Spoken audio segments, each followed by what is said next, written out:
Good morning, everyone. I want to thank everyone for coming on time, and we have at least two council members here today, myself and Council Member Harris. Council Member King has another event, but he wishes to be present for number 4. So if you're here for number 4, I'm going to ask for your patience as we are going to move that agenda item. I am going to move another agenda item, but I appreciate everyone's patience. We meet on a quarterly basis because we have boards, and I'm familiar with what the boards are doing, the RTA board, the airport board. So a quarterly meeting is an opportunity for us to share information with the public relative to important issues.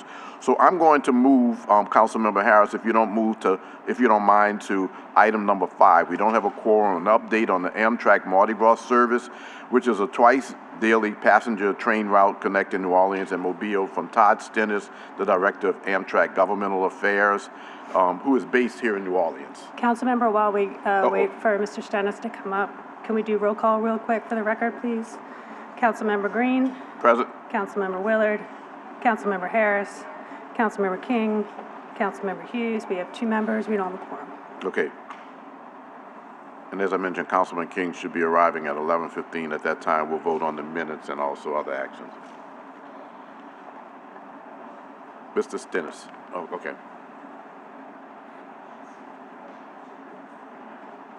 This might work, but bear with it.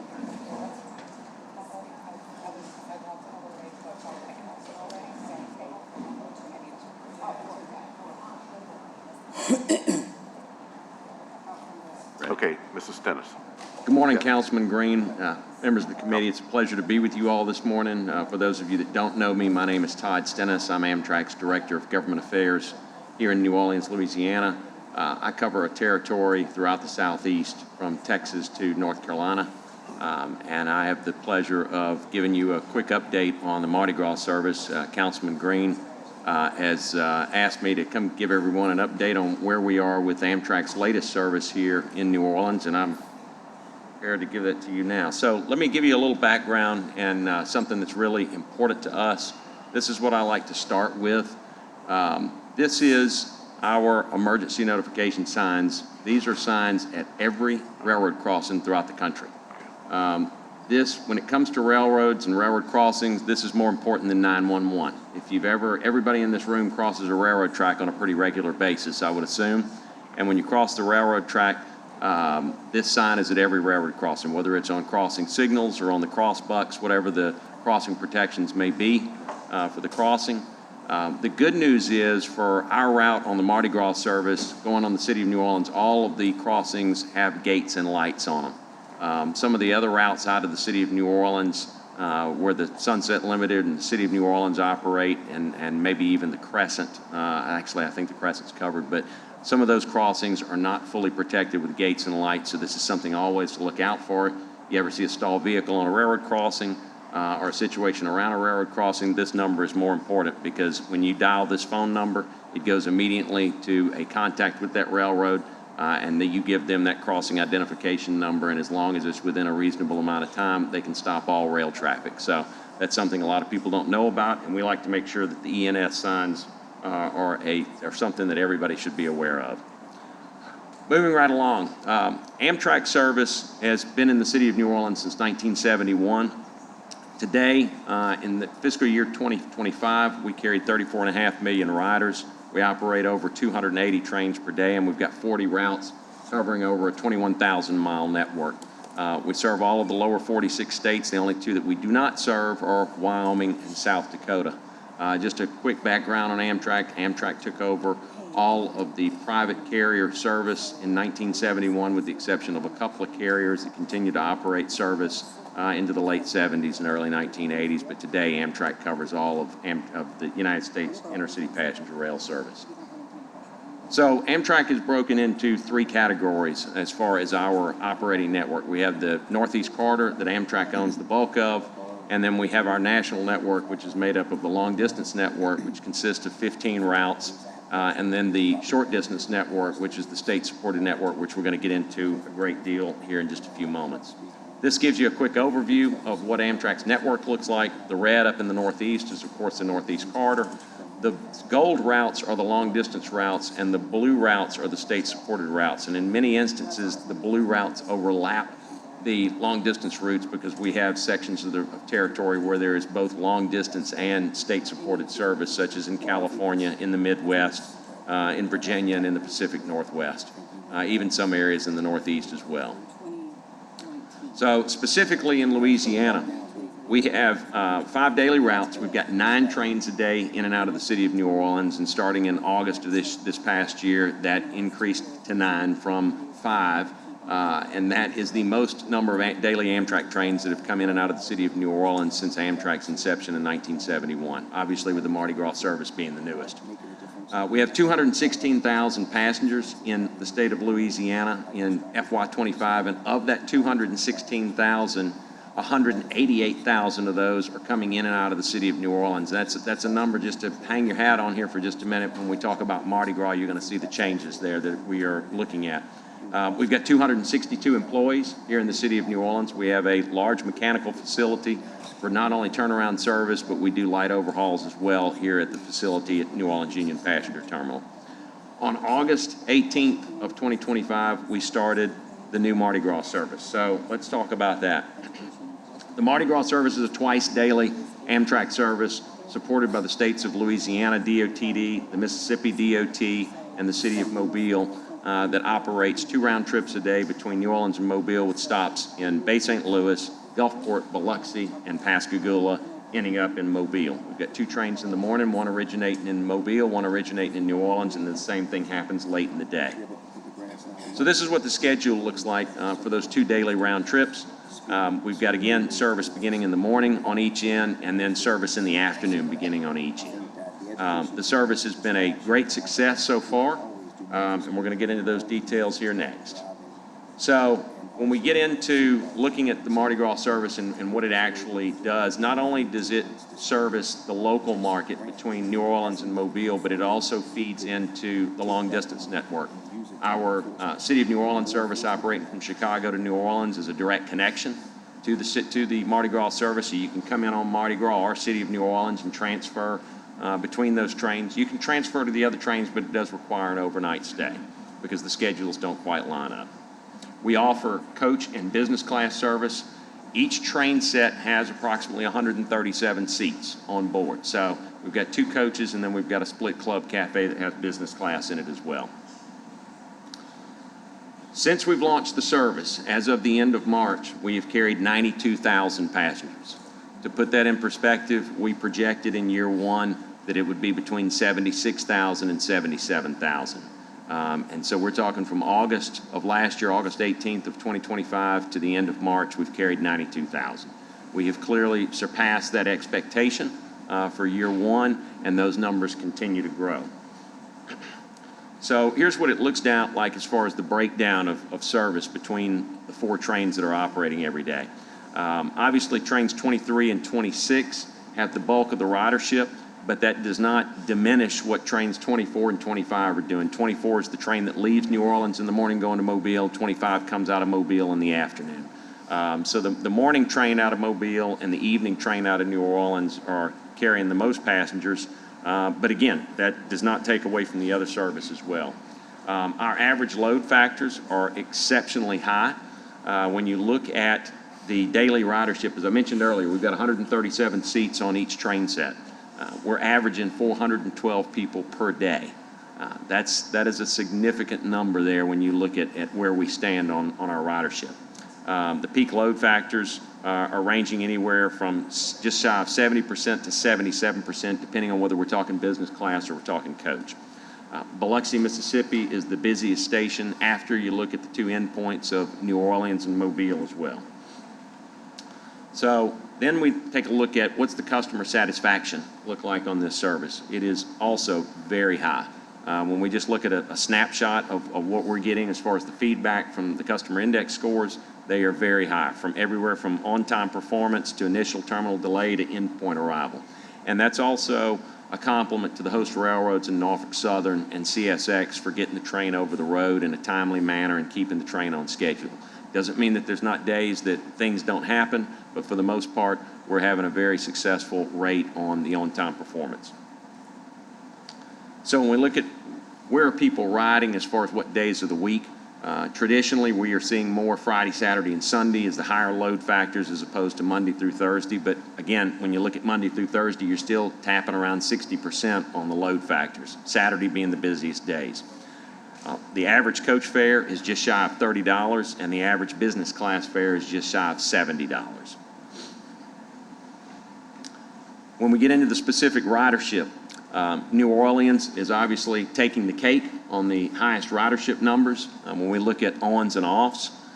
Mobile obviously is following right behind, being the two anchor cities. That is a pretty common thing to see. And as I mentioned earlier, Biloxi over on the Mississippi Gulf Coast has the highest ridership across the Gulf Coast. But you look at those variations, Pascagoula is still averaging just shy of 6,000 riders so far through the year. Biloxi is just over 14,000. So it's a good variation of cities across the Gulf Coast and the ridership that they're seeing as well. 55% of your ridership is going to and from the endpoints. So that speaks well as far as the ridership goes, as far as where we're coming from a standpoint of boardings and alighting. So you've got 55% of the ridership that's going all the way full route from one end to the other. So as I mentioned earlier, the customer service index is very high for the Mardi Gras service. I mean, we're looking at Blue Sky scores of 96%. That is one of the highest in the country in the entire Amtrak network. The publicity that we are seeing on the Mardi Gras service, there's not too many days that go by that you don't see a published story somewhere in the world that is touting the new Mardi Gras service that Amtrak has. And in so doing, it is promoting the city of New Orleans, the Mississippi Gulf Coast, and the city of Mobile as well as a destination place and a place that not only when you come to New Orleans, there's other places that you can go in the surrounding area via Amtrak. So now that the service is up and running, one of the other commitments that was made were capital infrastructure projects that were funded through the CRISI program. The CRISI program grants were matched with state grants from Louisiana, Mississippi, and the host railroads, and those projects are in design right now. They're varying as far as at what stage they're at, but they are under design. And what you're going to see is you're going to see capital improvements on the railroad between New Orleans and Mobile that will allow for the fluidity of the railroad to improve beyond what it is today. When these projects are complete over the course of the next 36 to 48 months, it is going to allow us to take time out of the schedule and shorten the schedule from what it is today. And not only will it benefit the passenger rail service, it'll also benefit the freight service. You can see the specific projects in the city of New Orleans include the bypass track around Gentilly Yard over New Orleans East, as well as some terminal connections on what we call the back belt that the Norfolk Southern owns between East City Junction and the New Orleans Terminal Junction. So when you want to book Amtrak, there's three key ways to do so: 1-800-USA-RAIL, the Amtrak app, and Amtrak.com. Of course, if you have a group, we can also have you call 1-800-USA-1-GROUP. And I can say from the point that we've had 92,000 riders so far, all of those avenues are being exercised and exercised well. If you don't hear anything else I say today, this is the most important thing, is the E and S signs. Because crossing safety is a key issue.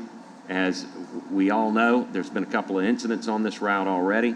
And even though these things happen across the country every day, sometimes when it's a passenger train involved, it has a tendency to be more prevalent in the media than a freight train. So this is the most important takeaway for today that I have to offer you. And I'm happy to answer any questions that you might have. I'm sure the answer is cost, but I shouldn't start off the question like that. But what stops us from having rails or warning signals at the other locations between New Orleans and Mobile, since we have now this new, very popular line? Well, as I mentioned earlier, all of the crossings in the city of New Orleans have gates and lights. Yes, sir. Those are all gated and lighted. Right. There's other routes out of the city that there are different levels of crossing protection, so those certainly can be considered, and that's a conversation with the railroads and the DOT. Okay. Yes, sir. How does the success of the Mardi Gras line help us relative to the considerations of New Orleans to Baton Rouge, which is something that is a I think strong I think it priority. proves the case that the ridership is there because, as you well know, there were some that speculated what the service could potentially do because there were unknowns. There's no question there were unknowns going into it. But I think what this has proven is that the traveling public wants an alternative to the automobile. We're talking about a market you cannot fly between unless you're going to go to Atlanta or you're going to go to Houston or you're going to go somewhere else. And by the time you go make a trip like that, you've spent more time than it would take to drive it. So when we talk about New Orleans to Baton Rouge, the Mardi Gras service is certainly a case study for why it should be done. What are some of the things that the city council can do to facilitate New Orleans to Baton Rouge happening? And what are some of the challenges right now that exist? Well, right now, the Federal Railroad Administration has the Corridor ID program. And LADOTD did put in for a Corridor ID grant for New Orleans to Baton Rouge. That is the first step in the process.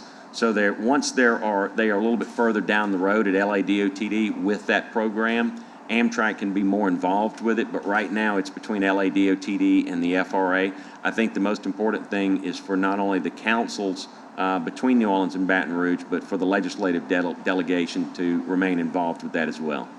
Be sure to ask us, whatever is necessary in terms of us offering support.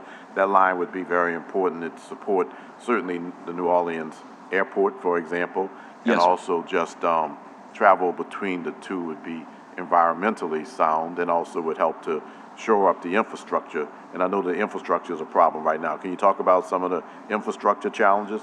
Well, one of the key things I know on the New Orleans Baton Rouge territory is it has not had passenger service in my lifetime since the late 1960s, and there are some infrastructure improvements that have to take place. I know the Bonnie Carey Spillway Bridge is one of the key factors on the route, and obviously there's probably other things that have to be evaluated by the railroad and will be evaluated through the Corridor ID process. But one thing I'll mention about the Baton Rouge service is when the time comes that service can be implemented, we'll have the ability to have synergies between the Mardi Gras service and the Baton Rouge service because you have the equipment utilization opportunity there where we have equipment that may be, and then again, it's a possibility, it's not a guarantee, but where you have equipment that's laying over in New Orleans for the day or the evening, you have an opportunity for that equipment to go on through to Baton Rouge. So those are things that would certainly be looked at that we could build upon, and we will evaluate that accordingly as it comes around. Thank you. Before Yes, I turn to council members, if they have any questions, I do want to say, I want you to impart to the Southern Rail Commission our appreciation that they've chosen New Orleans for the June 5th meeting and that we're going to be great hosts. Council members will be invited to come, but you certainly know that we'll be talking New Orleans to Baton Rouge in some way or the other at that meeting. But thank you for choosing New Orleans. Yes, sir. Okay. Council member, Thank you, Chairman Green. I was just curious to know if you guys have any data on the purpose of the rail passengers going from New Orleans to, I guess, all the way to Mobile. Is it recreation, vacation? Is it for work? Do y'all have any data on that? I don't have any specific data, but I can tell you everything that you just mentioned is key to that. I can tell you that I am on the train frequently, and you see a cross-section of passengers from students to people going to different jobs, to people that are traveling for vacation. Case in point, I was on just a few weeks ago, and there was a passenger that boarded in Pascagoula, was coming to New Orleans to take a trip to Europe, rode the train from Pascagoula to New Orleans, Ubered over to The airport. MSY, and flew out, and then was doing the same thing on the return. So that just gives you a small example of what different people are using it for. Okay. Thank you. It is a cross-section of use. Do you know if there's one particular use that's the most dominant? I don't, but I'm Just happy. out of curiosity. I'm happy to dig into that information and try to get that for you. Okay, thank you. Yes, sir. we'd appreciate that. Councilmember Harris? No? Okay, well, thank you, Mr. Stennis, for that presentation. We're glad to hear of the success of the Mardi Gras line. Look, I don't have any comments on that issue. So at the end of the day, your presentation has been very helpful. There are a lot of people who watch in addition to the people who are here, and I want them to be pumped up about the Mardi Gras line, the success of it, because part of that success is because we did a lot of work here in New Orleans Yes, to sir. make that happen. I want to encourage people to use it. It's environmentally friendly to be able to use that. line, but it's also something that connects us with places that we might not be connected to so much. Pascagoula, Gulfport, Biloxi, so those are great stops along the line too. And I know people who have gone from New Orleans just because they had never gone to Pascagoula before to go and have lunch and then come back at the end of the day. So it's another form of our, communications with jurisdictions nearby. Yes, sir. Thank you very much for your presentation. I'll Go ahead. leave you Yes. on this note for the Easter weekend. You were asking about travel. Easter weekend this Saturday, it's, I know at least one of the round trips coming over to New Orleans, trains 23 and 26, the morning train over and the evening train back. That train's already sold out. I had a state legislator reach out to me wanting to ride it this weekend, and I said, got to book a little bit sooner. It's sold out. And what you asked, again, one of the other things that I think is critical is, and I think you can go look at this pattern, Saints game weekends, it's consistently been sold out. So I don't want to leave the New Orleans Saints out of this equation because they play a key role in it. Councilman Green, thank you very much. Yes, Appreciate Councilmember- your support as always. Councilmember, you raised your hand, you want to fill out a card? It's in the box. Okay, come on up, we'll get the card. You can just mention your name. Councilmember Willard, our Vice President, brought up an interesting question. I know of a tour group in Mobile that has created an expanded African American history tour because people come from New Orleans. So churches are booking to go to Mobile to see the Clotilde, for example, and other historic sites in Mobile. So it's interesting how that has resulted because this was created. Okay. We have a number of cards. Let me just make sure. I don't want to miss Amtrak. Are you La Sierra? Aline Lespina. All right. Okay. Good morning. I'm Aline Lespina, Executive Director at Bike Easy, your local bike nonprofit. Good to see some familiar faces. Councilmember Willard, I have a meeting with your team on Monday, so they'll be familiar with our work. Thank you so much for your presentation. I've had a lot of questions come to our organization. When are we going to have bike facilities in the Amtrak train? I know they have it in other places around the country. So I would like to see or hear if there's any timeline around that. I know I came to the ribbon cutting and I said, at the moment, we don't have any baggage cars equipped with bike racks. We cannot do it. But when we think about making money, think about more users using it. And if that's not a possibility now, considering having long-term secure bike parking for folks who are taking day trips or maybe an overnight trip to Biloxi to go to Ocean Springs and come back. So wonder if you have any insight on that. That's a great question, and I can promise you, you're not the first to ask. But unfortunately, right now, our equipment that's down here on the Mardi Gras service is not set up to carry bikes. But I can assure you that once we are able to do that, we will make that a public announcement as soon as possible. Okay, and if there's any way that we can gather the support and put some information for people who are making the decision, just let me know. We'd love to work together. Absolutely. Okay, thank you. Thank you very much for your questions and for your advocacy. So thank you very much, Mr. Stennis. Thank you very much, I look forward to seeing you again soon. Yes, sir. Thank All you. right. Councilmember, you want to Yes. do the roll call? I'm sorry, the approval of the minutes? Council Vice President, may I entertain a motion to approve the minutes? May I entertain a second? It's been probably moved and seconded. Members, all in favor? Any opposed? Those minutes have been approved. Thank you. We're moving to item number 3. This is the consideration resolution number R26-137 by Councilmember Green by request, committing to the city's Safe Streets for All Safety Action Plan to reduce the number of traffic fatalities. We have presented by Jeannie Donovan with the Department of Health, Jennifer Rulli with Public Works.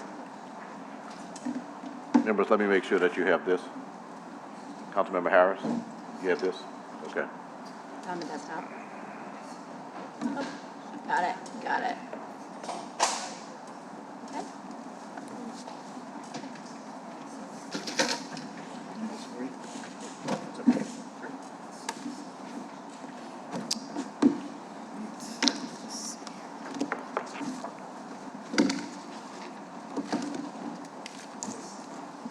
Good morning, members of the Transportation Committee. We're here to brief you on the city's safety action plan. Do me a favor, introduce who's at the table with you now. Yes. At the table, Jennifer Ruley, I'm with the Department of Public Works. Jeannie Donovan, Department of Health and Human Services. William Johnson, Department of Health and Human Services. Captain Anthony Michaud, New Orleans Police Department, Traffic and Safety. Thank you. So we're here to present on the city's safety action plan. This has been the culmination of more than a year of hard work by lots of people. In the audience, I wanted to acknowledge that we have the Deputy Mayor Avegno, as well as the Deputy CAO for Infrastructure, Steve Nelson. I also wanted to acknowledge that a lot of what we are going to be sharing with you this morning is the work of Tool Design Group, the consultant who was funded to help us with this process. And I also would like to acknowledge the work and contribution of Matt Rufo and Dan Jotris, who did a lot of the work during last year on this safety action plan. Next slide. So we are here to discuss a problem, specifically a safety problem. On average, 60 people die and 373 people are seriously injured in traffic each year. If we look at the trends over time, fatal crashes rose for 3 years, peaking at 70 in 2022, before falling to 59 in 2023. That's the line at the bottom. However, serious injuries continue to rise over 5 years, peaking at 493 crashes in 2023. Next slide. So how does New Orleans compare to other communities? Orleans Parish consistently tops the list statewide for traffic fatalities and serious injuries, as the table from the Louisiana Highway Safety Commission shows on the left. When we look at national statistics, Louisiana has the highest rate of pedestrian fatalities on a population basis in the nation. The 1.71 fatalities at the end of this scale on this map is per 100,000 population, and that is Louisiana. Next slide. So where are these crashes happening? In developing the safety action plan, we are focusing on the most severe crashes as opposed to fender benders and crashes that result in minor or no injuries. The red dots represent fatal crashes, while the orange dots represent serious injury crashes. The vast majority of these crashes are on interstates, state highways, and arterial local roadways. While motor vehicle crashes represent 96% of the total crashes, as the graph on the left shows, crashes involving vulnerable road users comprise a larger share of fatal and serious injury crashes. This is demonstrated in the graph on the right. Vulnerable road users include pedestrians, bicyclists, and motorcyclists. This distribution of fatal and serious injury crashes indicates that we have a multimodal crash problem. In the next slide, if we look at where these crashes are concentrated, 68% of fatal and serious crashes occurred on just 130 miles, or 7% of the entire roadway network in Orleans Parish. The entire roadway network is around 1,700 miles. Okay, so Jen shared a lot of the crash data and the findings of that data analysis that went into the safety action plan. But I also want to share that there was a lot of qualitative community engagement that also went into the plan that we're putting before you today. There was lots of surveys, public meetings, focus groups, maps that folks could pinpoint places where they have challenges and hazardous conditions across the city. And the big takeaway you can see from this slide is that it seems like everyone you talk to has been affected by this. So they know a friend, a family member, a neighbor, or they themselves have been impacted by hazardous roadway conditions and a traffic fatality or serious injury. And I want to share that at the health department, just last month, a member of our team was hit by an illegal left turner on St. Claude and seriously injured, broken leg, affecting her finances, her quality of life, and her ability to come to work. And the month before that, in February, our Healthy Start program lost a mom on a participating mom on Chef Mentor. I think she was only 21 years old, had twin 6-month-old sons, and died trying to cross the street to get food for her family. And so this really does hit close to home for us, and many members of our community are impacted. Next slide. So based on all of the data analysis and the feedback we got from community members, we set a really bold, attainable, but ambitious goal of eliminating death and serious injury on New Orleans streets by 2041, so 15 years from now, and an interim goal of reducing deaths and serious injuries by 50% in 5 years, so by 2031. And we know that all of these deaths and fatalities are preventable using different strategies that we're going to talk about in a minute. Just a little bit of context for where we are today. So this safety action plan is part of a $5 billion fund that Congress set up through the infrastructure law several years ago. So this planning grant was funded by that infrastructure fund, but more importantly, that fund includes money for implementation. And so the adoption of this plan by the council and the administration and the goal that we set forward positions us to apply for a large pot of funding for making these projects that are in the plan real. And so that funding opportunity opened last week, and we're planning to make an application in the next 2 months, and really adopting this plan as the first step toward applying for those funds and turning the plan into a reality. So this is just a visual of kind of how we collected information from the community, 2,500 survey and online map responses, and the priorities that were identified are really carefully detailed in the plan, but they really relate to everything you can imagine. Sidewalk and roadway conditions, dangerous crossings and poor visibility, lack of safe facilities, street lighting.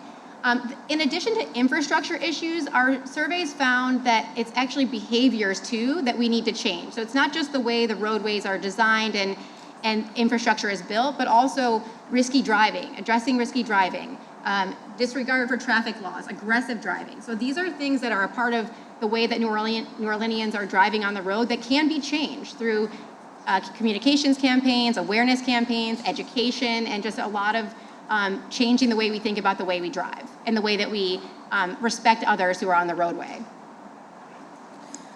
So based on this survey input, as well as crash and risk data, the Priority Safety Network was identified, and we're showing this in this map.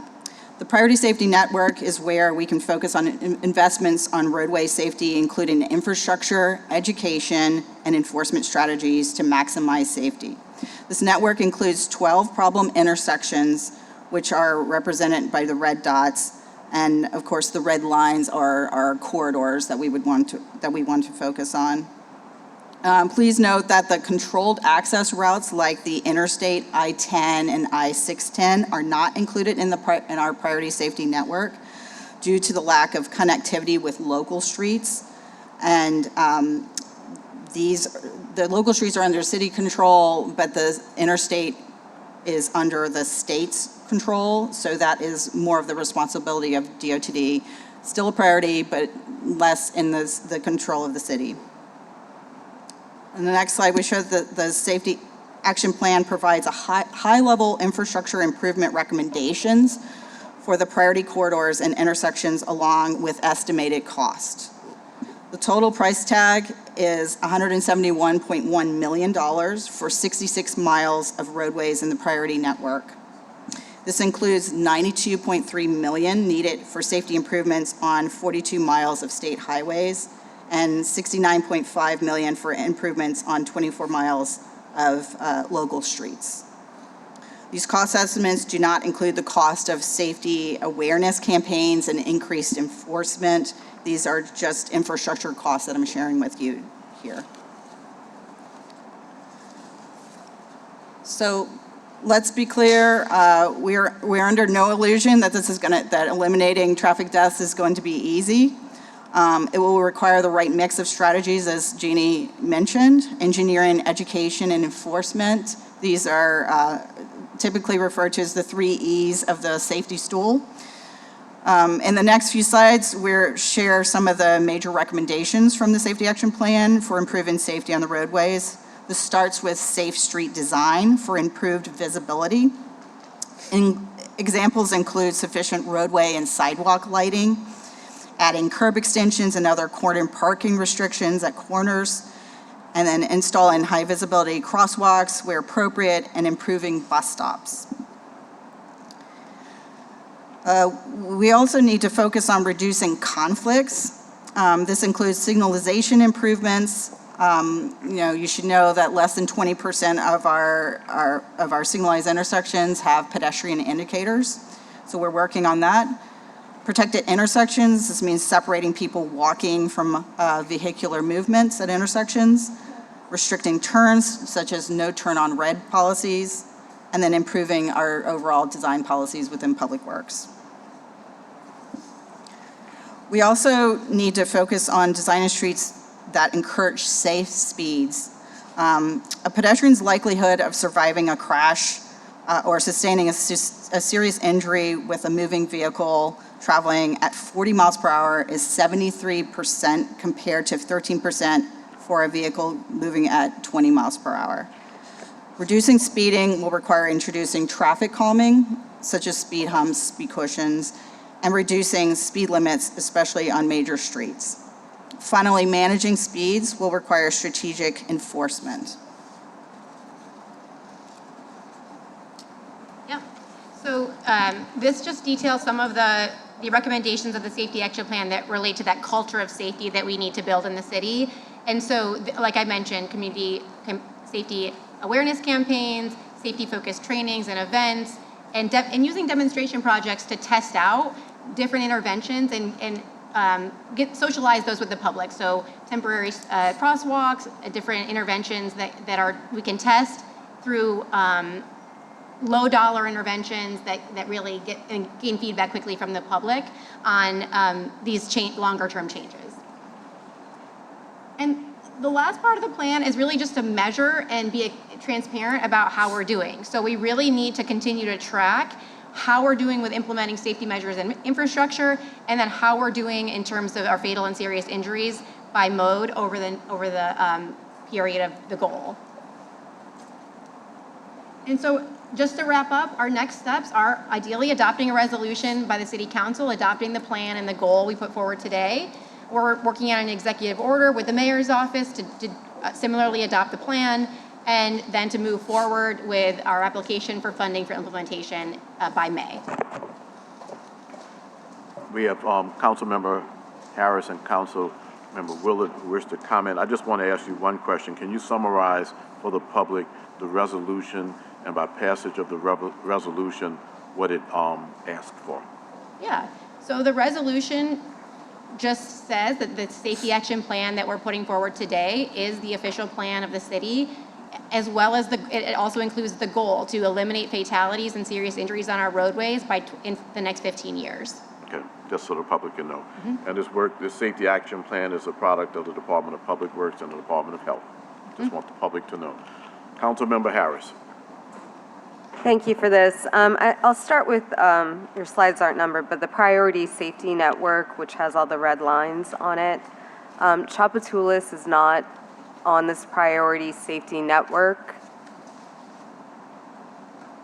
list.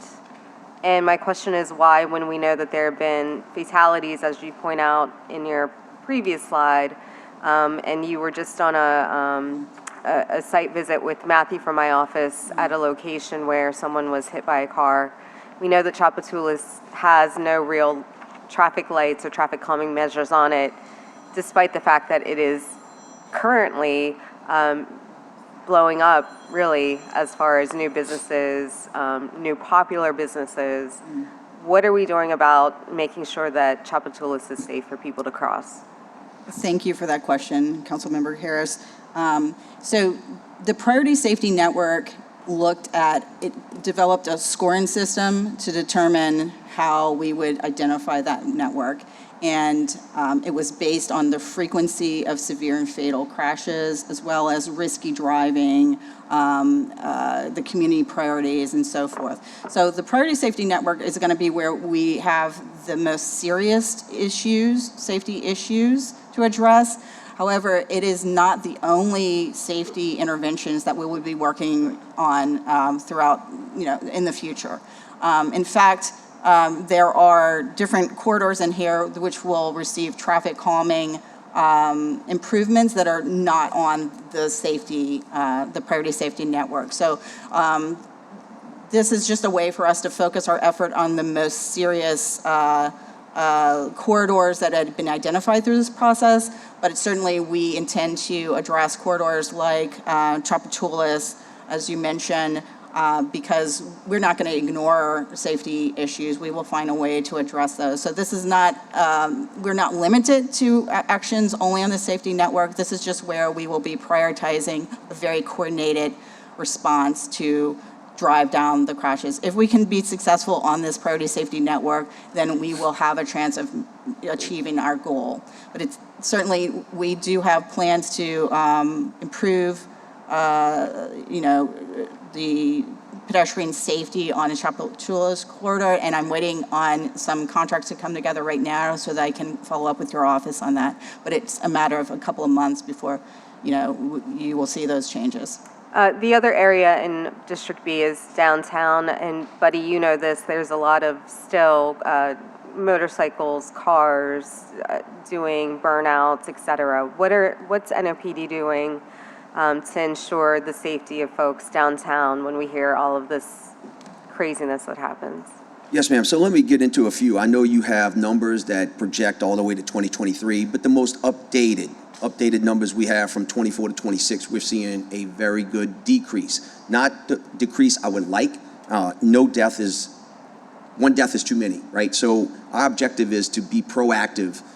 We've had to eliminate the car cameras and some of the speed cameras that are currently erect due to policy and also through the legislation.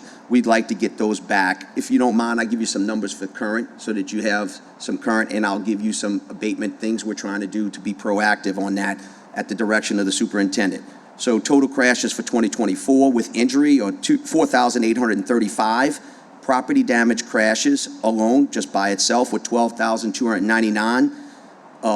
Compared to 2025, 4,126 and 11,799. That's a 14% decrease in crashes with injury, also a 4% decrease in crashes of damage.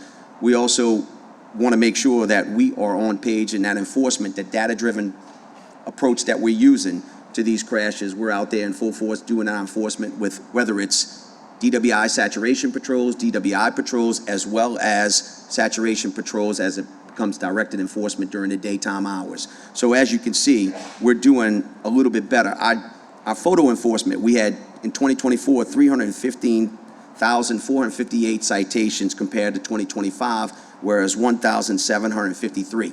The reason that's significantly down is because we had to cut the camera and cut that operation out. Otherwise, we would be up in the 300, 400 citations reviewed.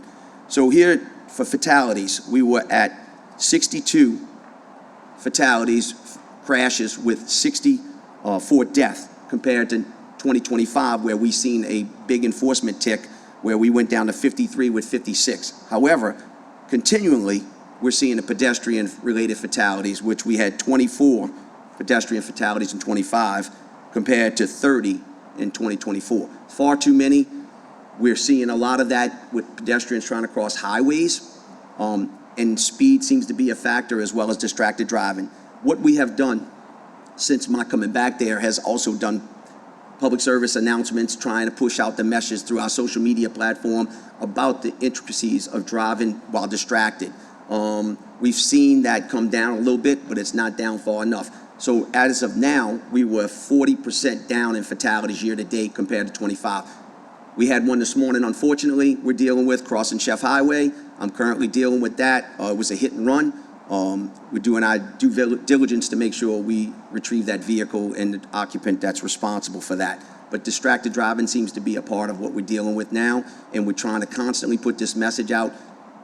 We're doing our enforcement operations in the areas and the corridors where we're seeing that, and we'll continue to do that.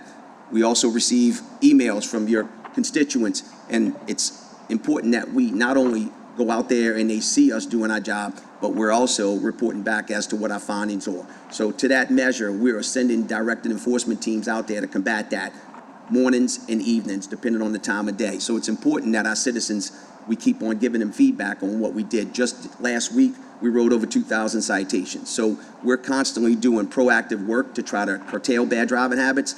And at y'all's direction, and Jennifer constantly sends me emails, we're constantly trying to hit those. I'm working with a limited enforcement team, but we're going to keep attacking those.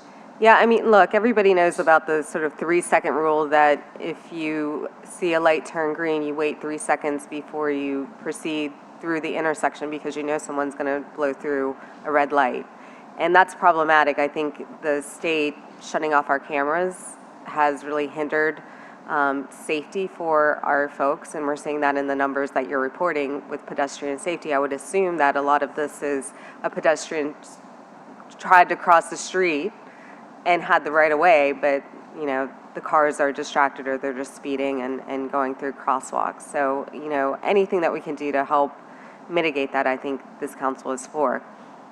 On the issue of crosswalks, however, I know in the past, and this is the past administration, and I see Steve Nelson out there, we have been told oftentimes that we cannot get crosswalks in certain areas because the streets are so deteriorated.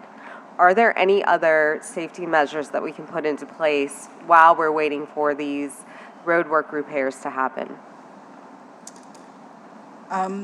Yeah, so you're referring to when the, like, asphalt is in not great condition, the thermoplastic we use for crosswalks does not stick to the asphalt, so it basically wears away in less than a month.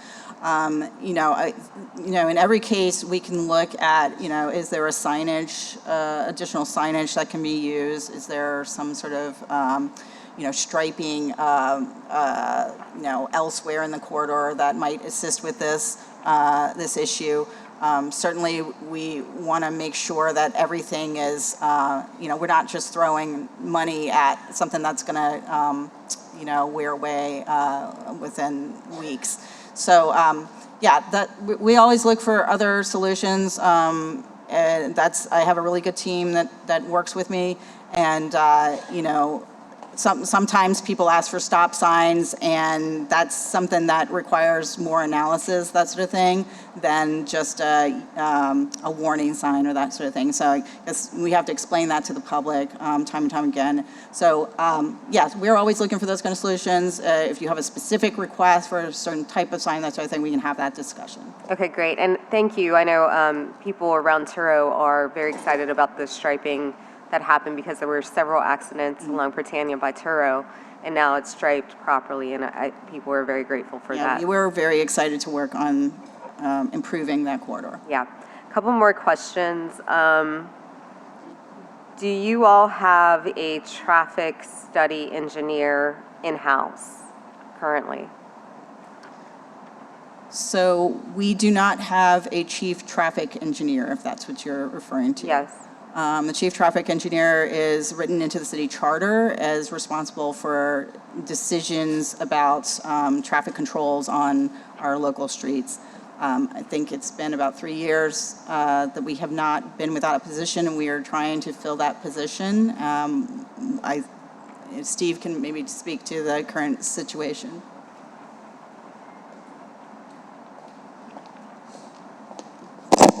Steve Nelson, Director of Public Works. Thank you for the question. Jennifer is correct. We are actively pursuing and believe we have candidates for that position. We are looking to hire that imminently so that we can address things like traffic studies in-house rather than having to go through procurement processes and use external contractors. Perfect, thank you. We did ask for a traffic study at the intersection of Washington Avenue and Daniil in 2023. That still hasn't been completed, so hopefully that's at the top of your list. My final questions have to do with sidewalk safety. One of my favorite constituents, Cassandra Sharp, often complains about the people on sidewalks with their e-bikes, with their scooters, impacting pedestrians. What are we doing about that? So, Councilwoman, what we do is we send some enforcement teams. I think, again, it comes to an education component and a messaging system. If we can do better on our social media platforms and messaging about what, I find it hard to believe that people aren't understanding that riding a bicycle on a sidewalk is dangerous for pedestrians. We've seen pedestrians hit and hurt severely by bicyclists with those motorized bicycles on sidewalks. We try to enforce that. We go out our way to make sure we look for those in those areas of complaints. And again, we do our due diligence in enforcing. We're trying to educate the public as well as enforce them. But right now, as it stands, we're limited on certain sections of the city that we're seeing a major component of it. So when I deal with a fatality component, right, I'm going to the fatality areas, Sure. take serious precedent. So my enforcement team is out there doing hundreds of citations a day.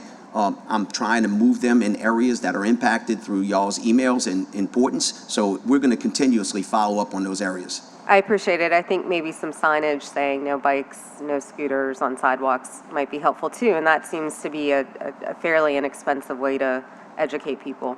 Couple more questions. Golf carts, are they legal? No, ma'am. On operating on the street, if they don't have vehicle registration or a insurance, they're not legal and they're not able. They have to have a license plate, insurance, and all of those to operate. And it's my understanding that we have been doing a really good job of stopping them, but there's so many of them that I think that some of them tend to get aside from us on special events. Yeah, especially during Mardi Gras, I saw a lot of them out, and I've seen people paying or being paid for rides on golf carts, and I know that that's illegal, right? Totally illegal. Yes, ma'am. Okay, so you can't have a golf cart to the thousands of people who are watching. Party buses, illegal or not legal? In operation for hire, they're illegal. What does that mean? That means that they can't pay to have a party bus to drive around with sound amplified out and opportunities for somebody to be ejected in the course of a crash. Some of these party buses have open area spaces, and that in a crash could cause somebody to be ejected off of that bus. And it's not, I can give you the ordinances and send that to you, but we are trying to implement that. And I think the 8th District is doing a good job of stopping that type of situation, but we still have them outside of the French Quarter area now. So we have to have a task force team to tackle all of the party buses that are around in the city right now. Yeah, they're downtown. I've seen them uptown too. We get complaints about party buses, and we're not talking about the ones that are part of second lines, which they're harnesses, et cetera. But these are true party buses where people hire them. They have stripper poles, and they have amplified music. Yes, ma'am. And it's problematic. Yes, ma'am. And that's something that we need to look at and put a task force towards, just like we do our four-wheelers. That's something that I think that we can try to put together a task force to go out there with multiple agencies to help us assist, because there is a problem that we're seeing with complaints from four-wheelers, dirt bikes, but we have to have a way to combat that, and I think we can do that through several measures.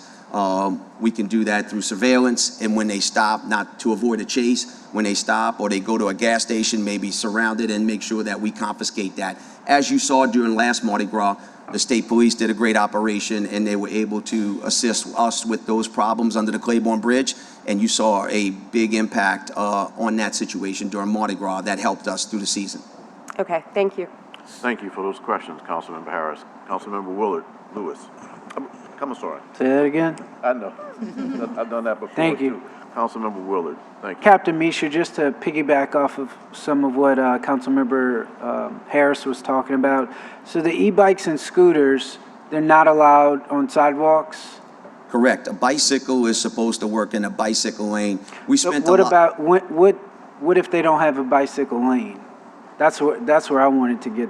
So a motorized scooter or bicycle has to operate on the street just like a bicycle. If they have a bicycle, they're not allowed to ride on the sidewalks. All right, that's a pedestrian walkway. But only if it has a motor or? No, bicycles also. They should be ridden on the street, and the motorists are subjected to make sure that they give the bicyclist an opportunity. They can't ride up, they can't harass them, they can't force them. They got to give them a 3 to 5 foot window, and it's supposed to be operated just like vehicle. Any vehicle laws pertain to bicycles and also pertain to motorized bicycles. So, I mean, Jeannie, you know, looking at the data, I was looking at it last night. I mean, we are exceptionally high compared to, you know, every other parish in the state as it relates to the pedestrian fatalities. I mean, how much of that is, and I don't know if you have this information, but I would like to know, you know, how much of it is impaired driving, drunk driving, how much of it is distracted driving. I think Captain Mishu, the legislature passed a bill to where, you know, if you're holding your phone while you're driving, it's now a secondary violation, meaning you can get pulled over if you swerve and an officer sees you on your phone and you can get a ticket for that. How much is it our infrastructure as it relates to how pedestrians and people on bicycles and scooters and the new one-wheel thing, which I'm starting to see pop up a lot, and how they interact? Yeah, it's a great question. And, you know, just to close out that point about the bikes on the sidewalks, and I think you're getting at this question of if a bicyclist doesn't feel safe in the roadway, they're going to And there's so many spots in the Yeah. city where they're not going to feel safe on the roadway. Right, and we can't speak to why every person might get on the sidewalk with their bike or e-bike, but if they're not feeling safe in the roadway, they may go to the sidewalk. So these things are all interconnected, and creating that culture of safety, making the roadway feel more safe for those vulnerable road users will make their behavior better too. And so it is all connected. But to your question about the fatalities, so Will on our team actually leads a fatality review. So starting last year, we started to do a deep dive on every vulnerable road user fatality in the city. When we look at all the conditions: what time of day, was there lighting, you know, was there a crash there 2 months before that, was there impairment? So what we found in our initial set of reviews is that impairment often is part of the equation of sometimes of the person that the pedestrian themselves and often of the driver. The problem is in identifying, and then also roadway safety contributes often. There wasn't good lighting, or there wasn't a signalized walking spot for the pedestrian to get across. But one of the challenges that we have in that review is that a lot of them are hit and runs. So we actually don't know if the driver was distracted or impaired. And so that creates sort of a gap in our knowledge of what's causing them. And the legislature is also trying to address hit and runs and increase penalties for that this session. And the last thing I'll say is that speed, Jennifer mentioned, even when there's often camera footage, so even if we don't know if the driver was impaired or distracted, we can see how fast they were going.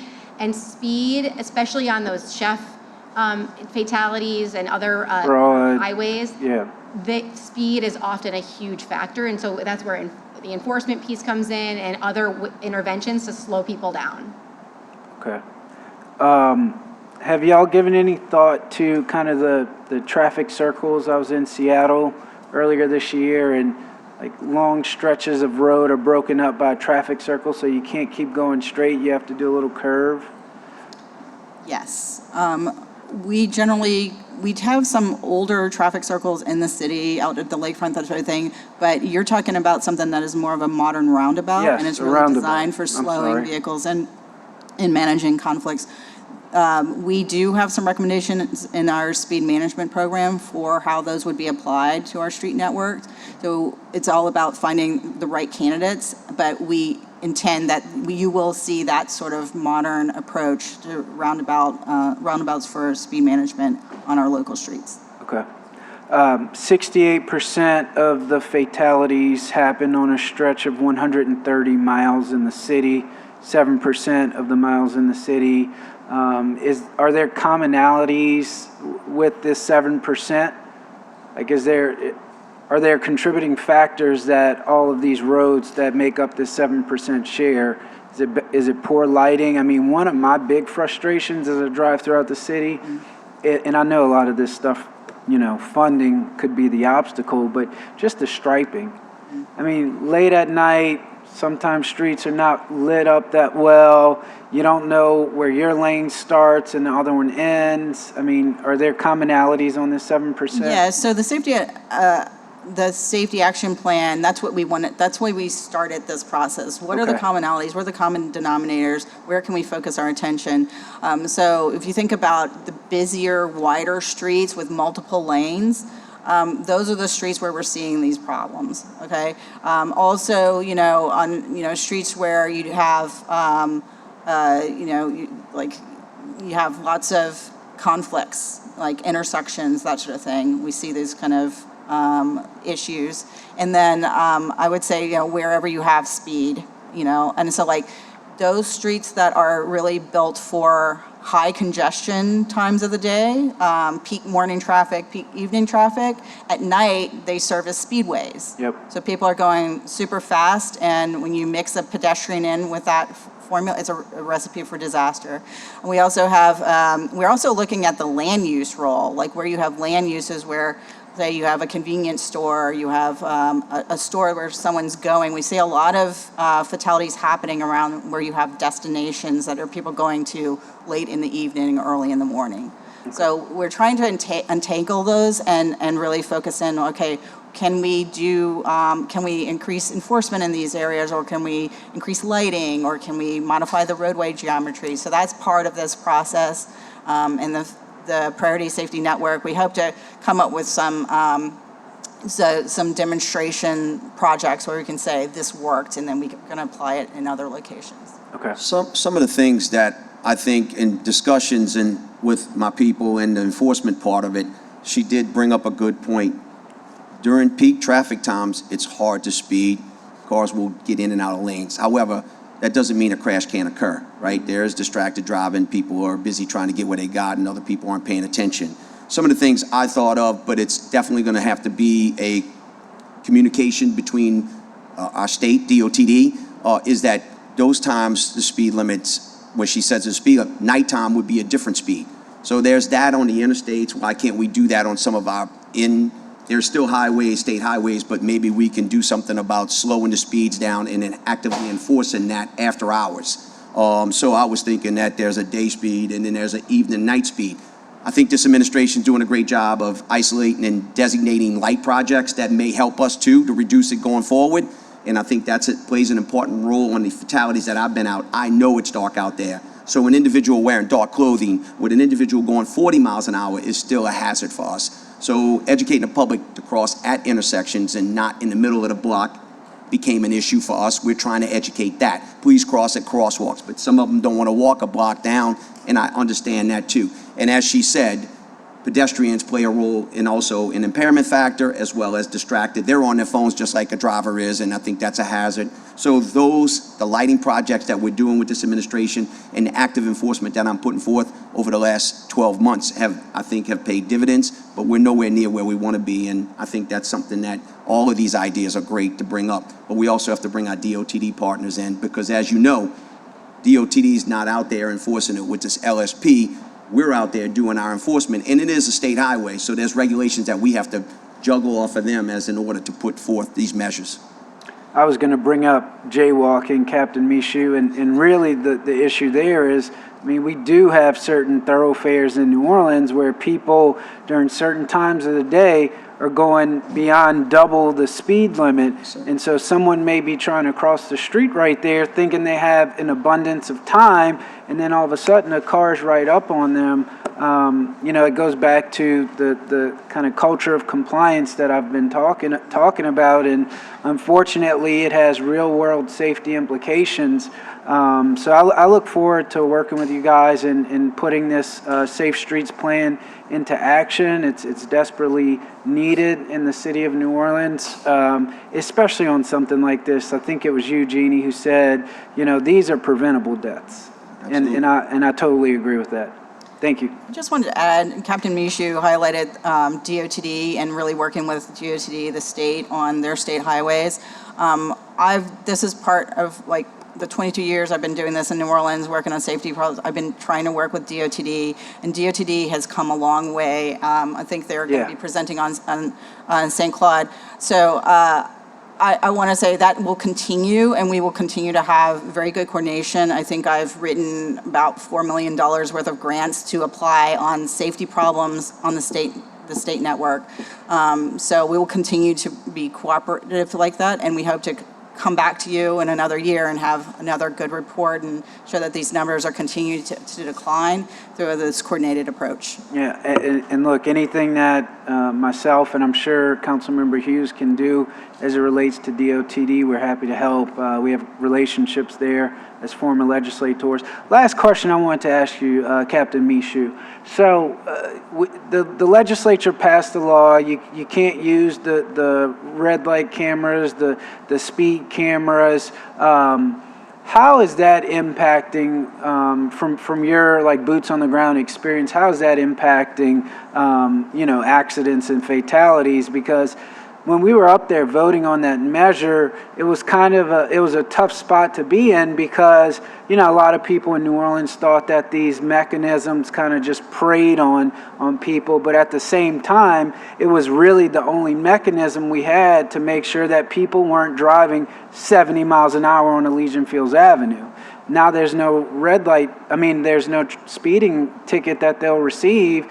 And so, we see it all the time, and it's not just Elysian Fields, it's Broad, it's Chef, it's major thoroughfare, it's Tchoupitoulas throughout the city. How's that impacting from your experience? So let me just say this, Councilman. I think it's a major impact, and I understand people's subjection to a money-driven revenue. I think that it gives us locations we can put enforcement vehicles with cameras to basically make sure we curtail bad driving habits and be more responsible. So in actuality, it's a very big deterrence for us when we don't have, I got 10 cars sitting in our parking lot right now that's not used, brand new Jeeps with up-to-date state-of-the-art cameras and radars in it that are just gonna sit there until the tires rot if we don't get something done. I do believe it helps me because I don't have enough officers to put at all of these high-profile speeding locations. Right. So we do need to monitor it. And also, not just that, but we have used these camera systems in these cars in locations in neighborhoods where there might have been an armed robbery or a shooting. And these cars have captured the license plates. They've captured the vehicles, the traverse areas. So the license plate readers on them are definitely digitizing, and we can go back and see these movements of these individuals. So in my opinion, I don't look at it as a revenue builder because it has nothing to do with me at the end of the day, but I can tell you it does curtail most of the bad driving habits, especially in school zones and areas where our children could be impacted. So it's detrimental for me to have them out there for enforcement purposes. The only thing is the drawback on the cameras is that it's more of a civil matter, right? It's not a criminal matter. So whereas we need to do a better job of finding out where these individuals are and make sure we hold them accountable for their bad driving habits. Okay. Thank you.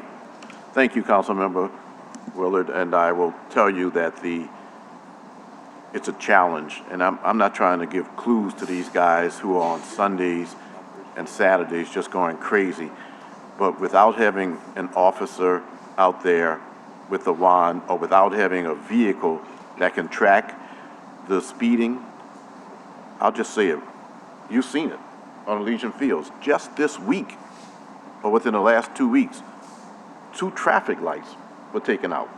You saw it at Elysian Fields in Mirabeau, and also at Elysian Fields and Allen Toussaint. But I see that throughout the district. To be very honest with you, we have a problem in our city of some people who have decided that because there are no consequences, and they know that we can't have a police officer on every thoroughfare, that they are just simply going to violate the law. And we need those cameras if we want to regulate where the money goes. If we want to regulate, I don't care if it goes back to the state, if they're concerned about the city might make $1 out of it.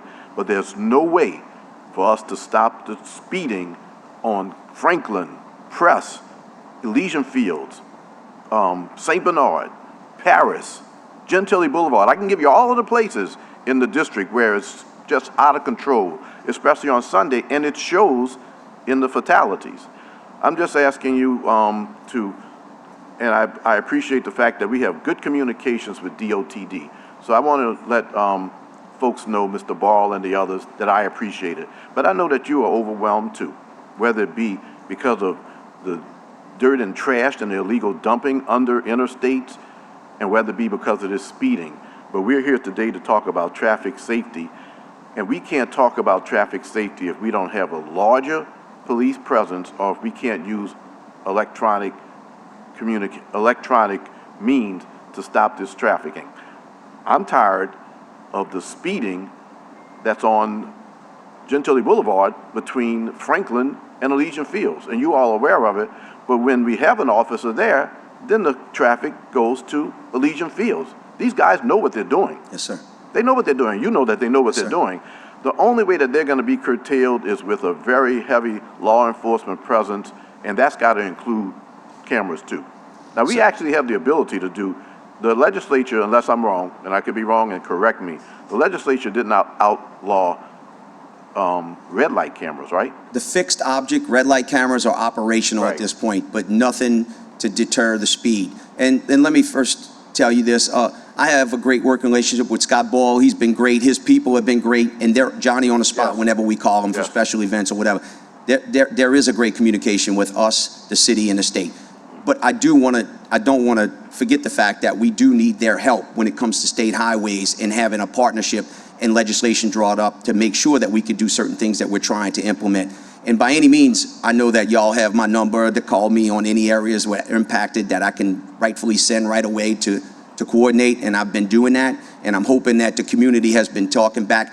We 100%, and the superintendent 100% knows the quality of life is an issue that impacts traffic and pedestrian safety. So y'all get the calls, we get the calls, and it's important for us to make sure everybody's quality of life in the city can enjoy the streets. And it's not just a one vehicle or bicycle, it's for everybody that traverses the city. We want to make sure it's safe. The Safety Action Plan calls for significant investment by the state and the city. Have you all had a discussion relative to the state's potential input relative to the finances that are needed? And you all know, I discussed it in your meeting, but we have a very significant problem throughout our city that a significant percentage of the fatalities and the serious incidents take place on Chef Highway, Interstate 10, Interstate 610, Claiborne Avenue, and other state thoroughfares, Broad Street. We need their help. What are you determined relative to potential financing support? Yes, so we have, as I mentioned, ongoing conversations with the state. I know that they are funding at least 2 safety studies right now on state highways, which is St. Claude and Hain Boulevard. Also, they're open to a discussion about Chef Mentor and funding something there. In terms of safety improvements, they do have some safety improvements that they've made over the last year, and then will continue in the future. But we really need to we'll be coming back to them with our safety action plan. They did participate as a part of the project advisory committee in informing our safety action plan. We will be going back to them and having those conversations about, okay, here's the priority safety network. How do we make things happen on this priority safety network? I would say that in Councilmember Hughes' district, we've got the Connecting New Orleans East project, which allows us to fund a preliminary design effort around the service roads, I-10 service roads. We're making some decisions around how we're prioritizing safety on the service roads, and then we'll make decisions about how we fund those improvements. That's all within the state's control. It's under the state's jurisdiction.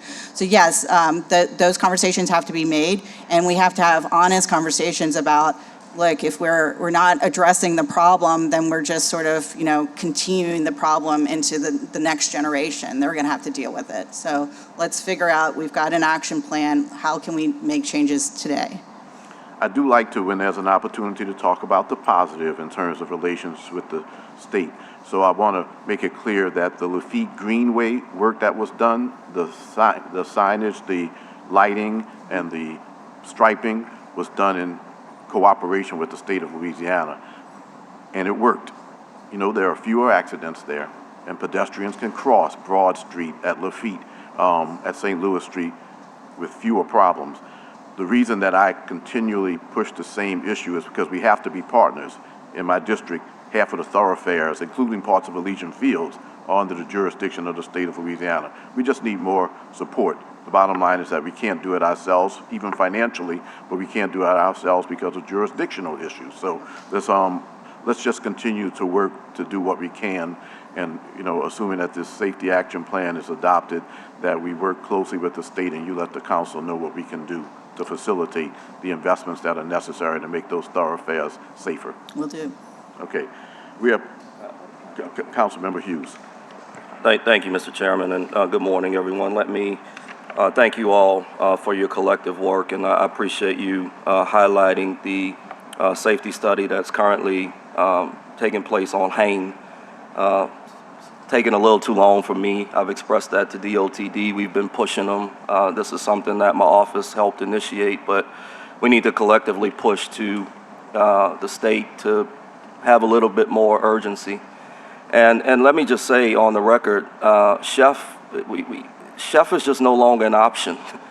We know we lost somebody just this morning. I mean, how many more lives do we have to lose on Chef Highway?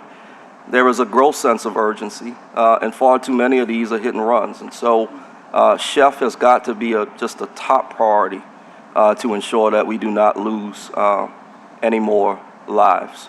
Let me just ask, and while we're talking about enforcement, look, I know NOPD is just stretched thin, and so we're all going to have to collectively think outside the box on how we approach this work. But you know, I see far too many residents, especially in my district, just blowing through stop signs and red lights like they just don't exist. We might as well just go take them all down. And it's not only vehicles, but it's bicycles as well. And so more education, more enforcement. You know, we've got to act with a greater sense of urgency. But I think until we start making an example of some of these bad actors, human behavior is just not going to change. So thank you all for your collective work. Thank you, Councilmember Hughes. We have cards. I want to remind our speakers that we have 2 minutes to speak, and I'm calling out for cards on the Safety Action Plan. If you have not turned in a card and you wish to speak on that item, please do so now. I will go in order as they were received. Bob Danton.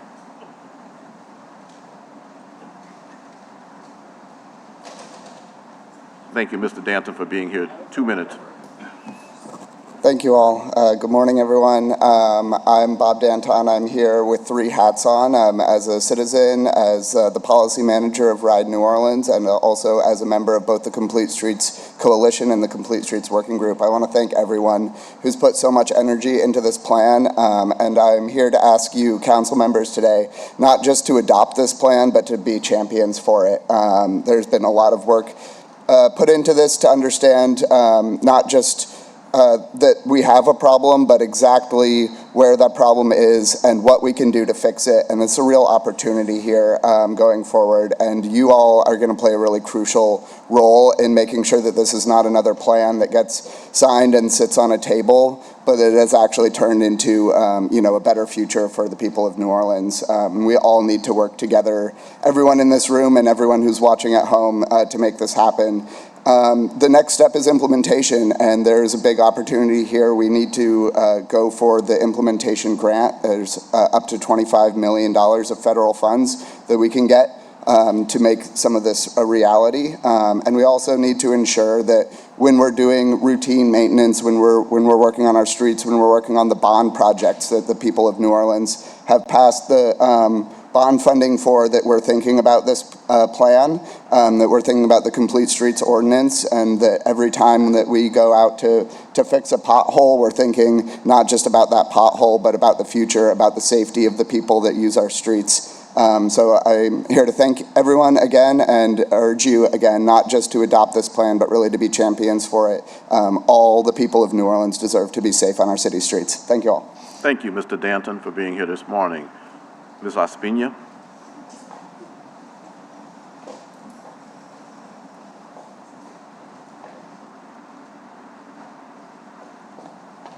Hello, I feel I'm Mr. Burnside today. I'm going to speak about everything. I want to point out something that Councilmember Hughes pointed, human behavior. One of the big goals and focuses of this safety action plan is this idea of the culture of safety. We know as advocates that infrastructure alone will not fix the problem. We need to change the way we behave in the road. Actively, Bike Easy has been around for 23 years, and one of the pride projects that we have is the people-friendly driving class.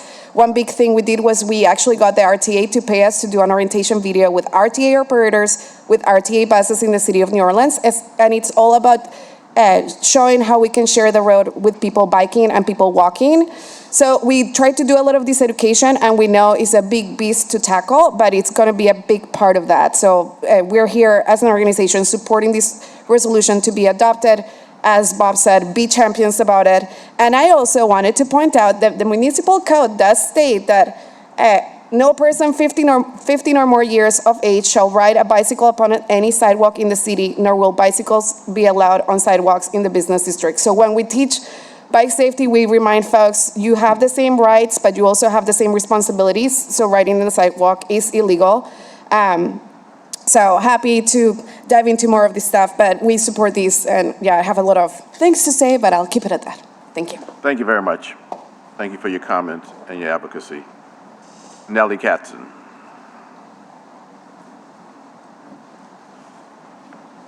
And then it will be Mr. Southall, Morgan Clevenger, and Clark Thompson. Good morning. Nellie Katzen, 1242 St. Rock Avenue. I serve as co-chair of the New Orleans Complete Streets Coalition, but today I am here speaking on behalf of myself and of my friend Cherie. I will warn you that nobody wears a shirt with the face of a living person on it, so this is a sad story. Cherie was a brilliant young nonprofit executive. I didn't think I was gonna cry today, but I might. She was a small business owner and a creative, passionate advocate for justice, and it's a matter of sheer coincidence that I am here talking to you today and not she.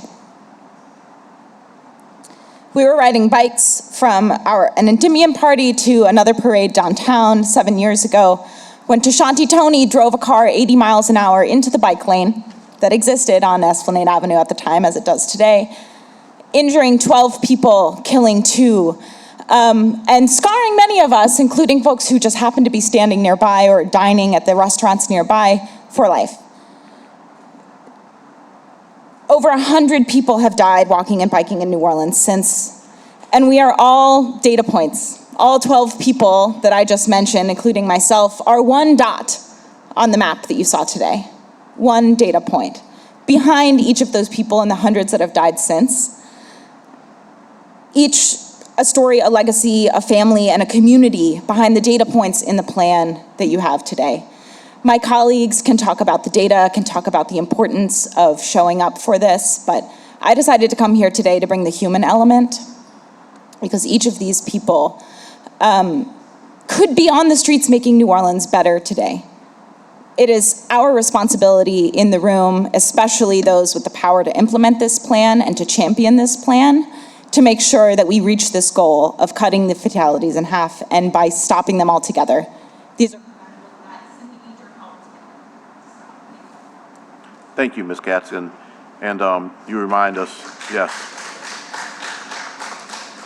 You remind us of a very sad story. I attended the memorial service, for example, and but it also reminds you, just as Councilmember Hughes said, that there has to be, and it's hard to do, an attitudinal change and a behavior change. Who drives 80 miles an hour on Esplanade Avenue when you see pedestrians and you continue to move in that direction and you kill 2 people? That person is in prison for a very long period of time, but just the thought that somebody thought that that would not be harmful to other humans is just amazing to me still. If I may, Councilman Green, none of us in this room, nor any of his friends celebrating his 34th birthday with him that day, could have stopped Tashanti Tony from getting behind that car. Nobody could have stopped his car from killing the people that he hit. And his sentence that he's serving is not stopping anybody from killing the hundreds of people who have died since. What we can do is build better streets and better infrastructure to do the sorts of traffic calming. Yes, enforcement is important, and I'm really grateful for the work that NOPD does. I'm grateful for the work that folks like Bike Easy and others do to educate drivers on how to drive more safely, and people are gonna make dumb decisions, period. What we can do is stop those dumb decisions from causing people to die. Thank you. Thank you. Okay. V. Frank Southall. Good morning, everyone. Yasin Frank Southall, Organizing Community Engagement Manager at Jane Place Neighborhood Steamboat Initiative. I'm also a proud member of Bike Easy. I've been involved in community bicycle projects and have been a daily cyclist and pedestrian for almost 20 years. I've known many community members who have been killed or murdered due to distracted, confused, and or intoxicated drivers. But as Nellie mentioned, this is also an issue of safety and design, right? We don't plan for a world in which we assume that we're all on the same page. We plan for a world where safety intelligence is utilized to make sure that even the dumbest incompetent driver can navigate the streets and not murder people. I've known many other people have been injured due to bad design safety issues in St. Claude, Broad, and other places. I myself have been injured and Door many times in this city. While the physical aspects of my injuries have healed, the emotional and mental issues remain. I know this for many other folks. I also want to say that improving transit issues in the East is one equity as it relates to how we view this work. As more and more working class, predominantly Black folks are displaced to the East and Algiers, we are seeing more and more accidents of people crossing highways, crossing Reed. I myself have ridden my bike before I had staff at Jane Place, thank God, to places like the Willows and Park Fontaine, and it's hell. And so we need to think about how we're improving the design and safety of those areas, including BRT and better bike lanes on MacArthur. So yeah, let's create a better landscape for people to meet the realities of what we need. And let's not forget about infrastructure in our most vulnerable places. Thank you all for your time. Thank you, Mr. Southall. Morgan Clevenger.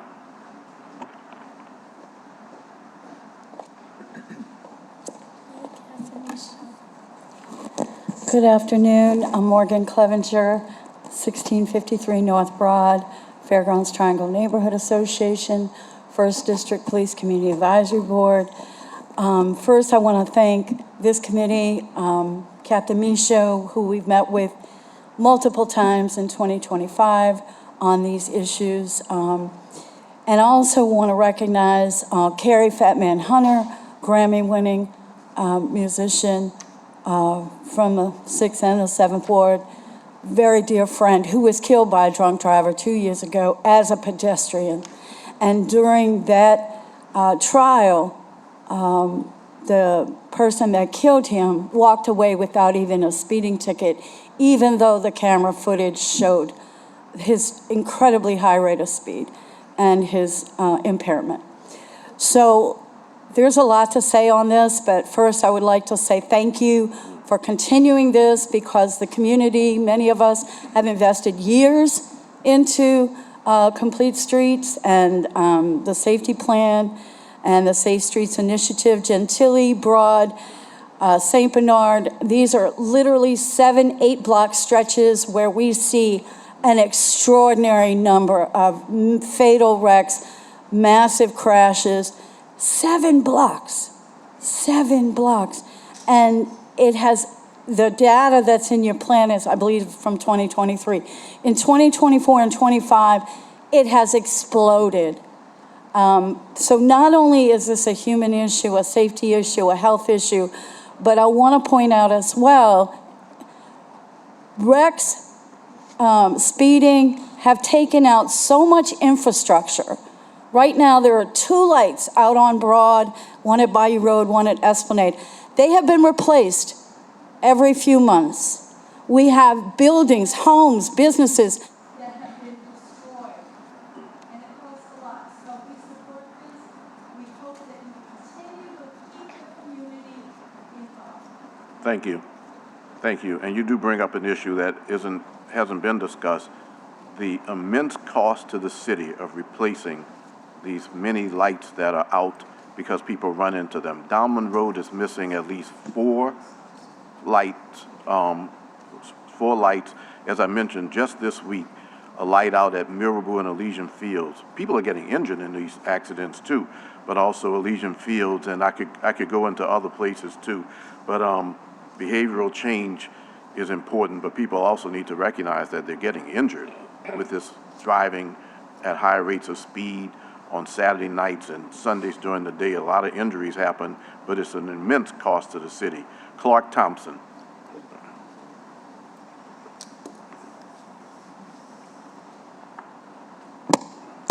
Hello, Clark Thompson, 269 Zephyr Boulevard, representing New Orleans Ghost Bikes and myself.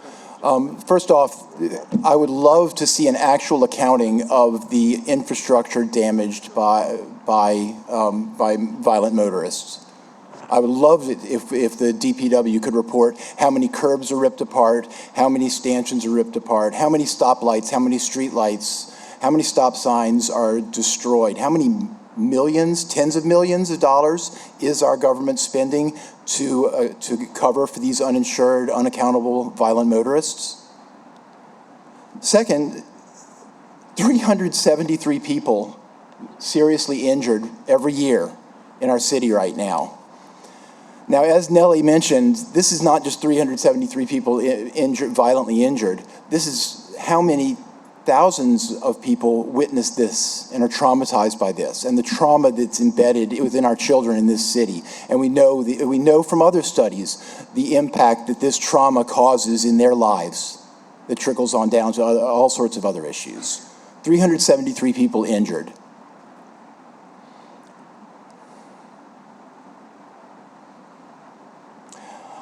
I was one of the witnesses to DeShante Tony's murders of those people on Esplanade Avenue. My wife and my daughter were walking out of Canseco's grocery.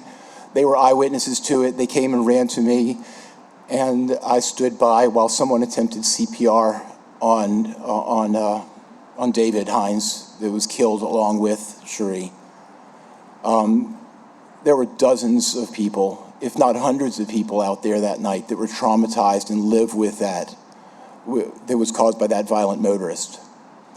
And in every case, as has already been mentioned, speed is the factor. That is, in all these cases, speed is the factor. We need to slow the speed of the cars through signage. Education is not hitting people who need to be educated. We need to have physical barriers protecting pedestrians, physical barriers protecting cyclists. Thank you very much. In addition, we need to have people understand the implications and the impacts of their speeding, what it does. There are only so many physical barricades I can put between, there's no physical barricade that I can put between Gentilly Boulevard and Mirabeau where there's no stop sign, no stop sign, no traffic light, but it doesn't mean that it becomes a racetrack on Saturdays and Sundays. I'm putting out a warning to the people who are speeding that it's costing lives. It's costing your lives. And if you hit somebody and run, you are the most despicable person out there. We have lose so many people in our city to people who hit others and run as if they're not part of the human race. Stay around and take responsibility, but also help those people. I was witness to an accident on Sunday on Claiborne Avenue. I want to say to the members of the public who gathered around a motorcyclist who was flipped twice in the air and came down on his head, the concern that they showed is the concern that should be showed with anyone who's injured in our city. I just don't have the words for it, but anyone who runs after hitting someone is just somebody who is despicable and who really needs to get some sort of help in addition to being incarcerated for those actions. But I want to thank the Department of Public Works. I want to thank the Health Department, the New Orleans Police Department for the research that has gone into the Safety Action Plan. I also want to thank the members of the public, because members of the public had input here. Approval of this resolution means that we kind of get started with a plan. It means that this plan could be altered as necessary. It might include Tchoupitoulas. It might include other areas by the time we're finished. But this is just a starting point for us to be able to go and get the funding that we need and the support that we need, not only from the public, but from government. So at this time, if there are no additional comments, I'm going to move for approval of Resolution 26-137, which simply adopts the Safety Action Plan. I'll ask for a second. If there's no additional comments, members, please vote your machines. I did everything based on the cards that I had. I said, oh, there's another card. Okay, before we vote, let's get this other card. And thank you for your comment. I just didn't have it here.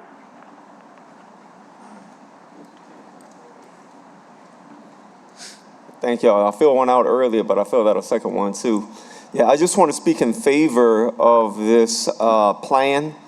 For decades, our streets have been planned for the oil industry, for oil consumption, for the automobile industry. They're making billions of dollars a year on our city. And the speed that we are witnessing in New Orleans is a result of the infrastructure that's been planned. So it's been designed this way. And I feel like the Black community has extensively felt the brunt of this type of planning.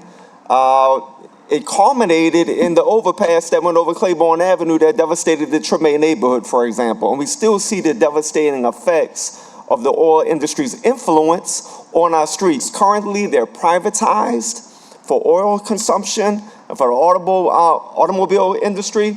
We need to see our streets made public. And how's that going to happen? And this is part of the plan. We need complete streets. We need pedestrians to have adequate infrastructure with ADA capability.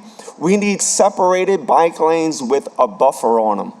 I didn't witness this man, but I saw his body on St. Claude Avenue, Myron Lockett. This was back in July. He was in the bike lane, and there was an oil tanker, very symbolic of what we're dealing with, that turned the corner onto Franklin and ran this man over. I saw his body under the back wheel of the oil tanker. We need to get the oil industry off of our backs. And the most effective way we can do that is with infrastructure. We could have enforcement all day long. We've had enforcement for decades. It hasn't proved to protect us. We need the infrastructure in place to do so. So I want to admonish y'all, please consider separated bike lanes, extended crosswalk. Thank you, Mr. Ward. Your comments are appreciated. Members, I've moved and it was seconded by Council Member Willard to approve the resolution 26-137. Members, you voted your machines, and the Councilman King, do you? So we have 5 yeas. The safety action plan will be submitted to the council, and I appreciate everyone's participation.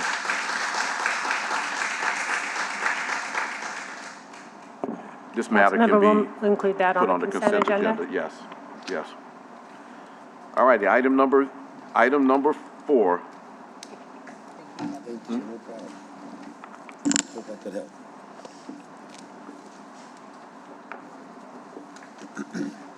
Madam Clerk, item number 4.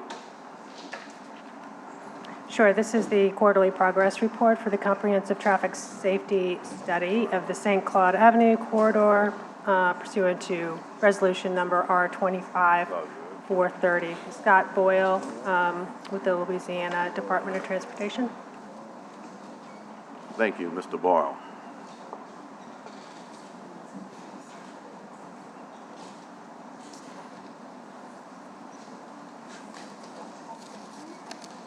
Good morning, everybody.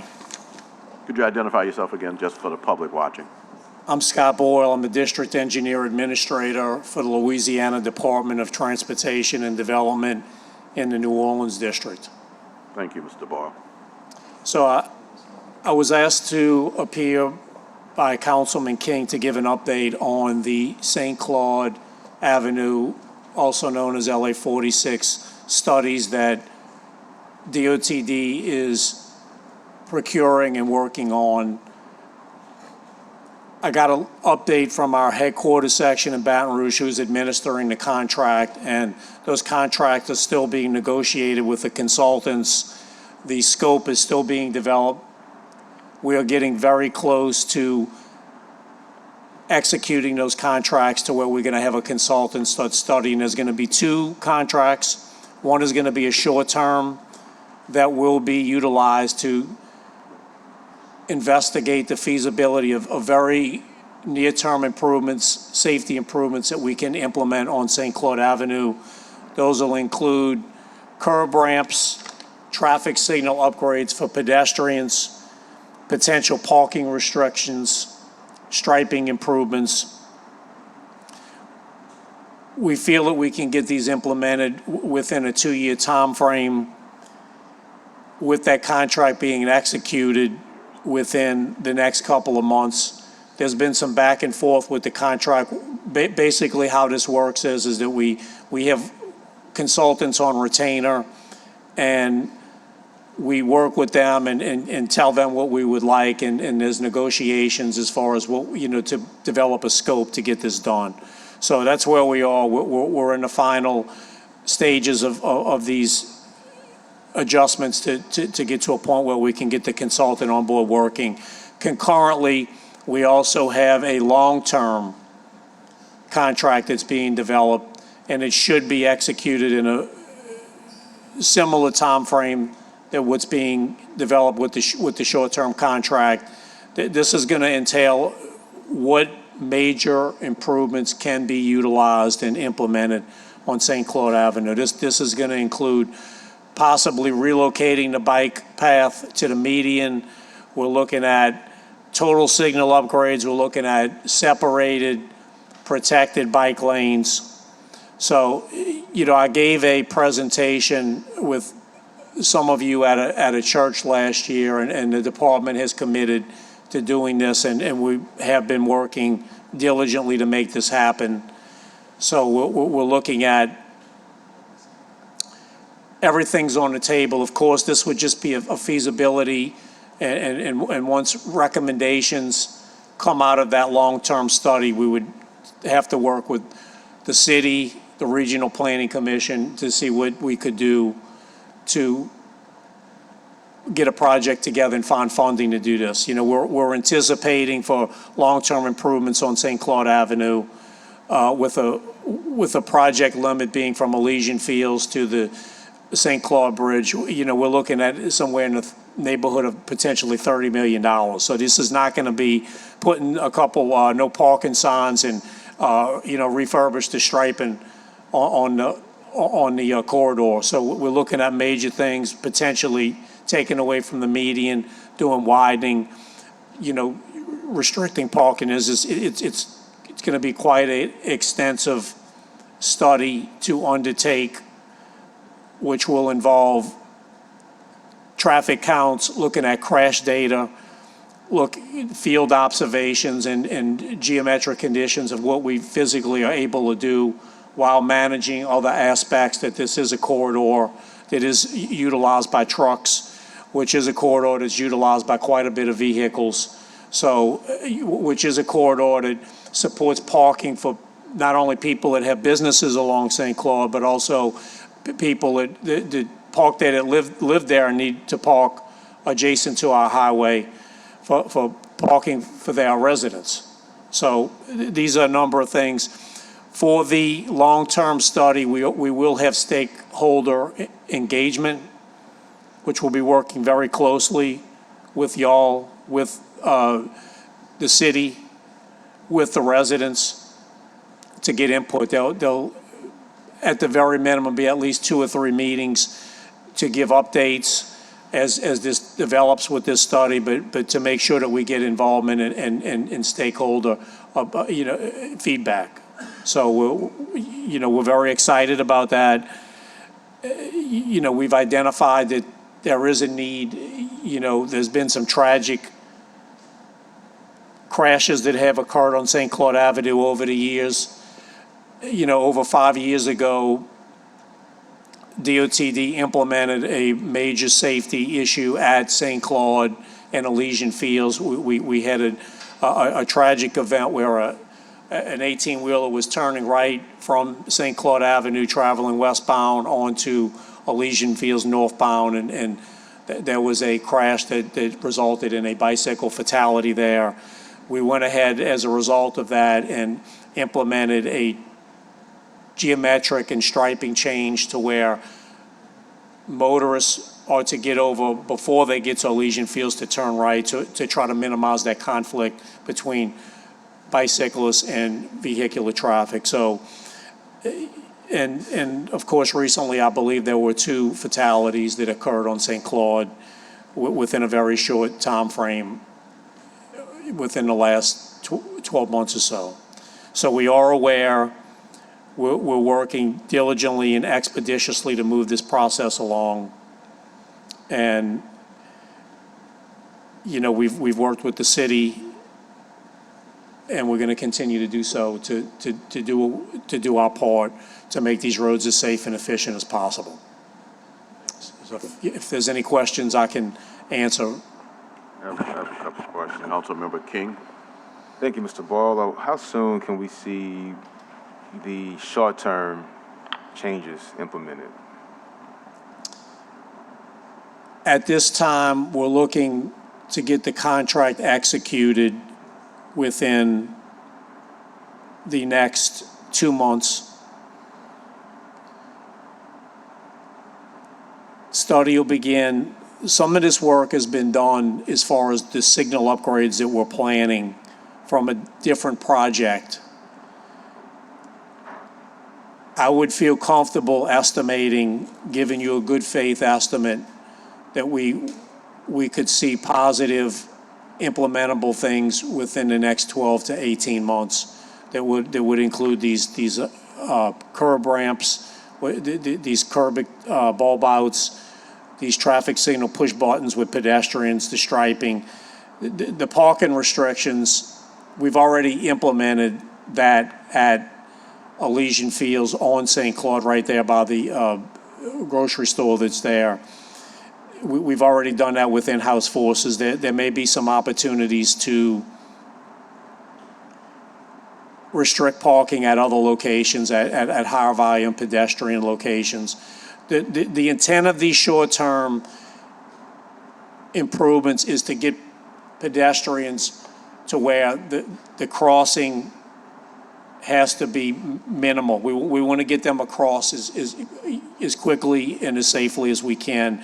And these curb extensions will narrow down that path. Give time with these traffic signals, additional to the time that's inherent with a traffic signal that operates to assign right away for vehicles. So to answer your question, 12 to 18 months.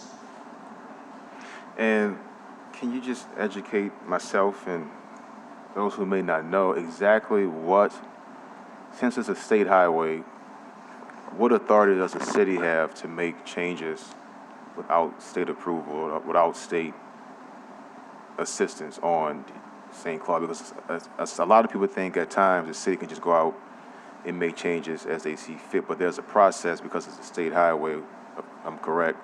And can you explain that to us in some detail? Yes.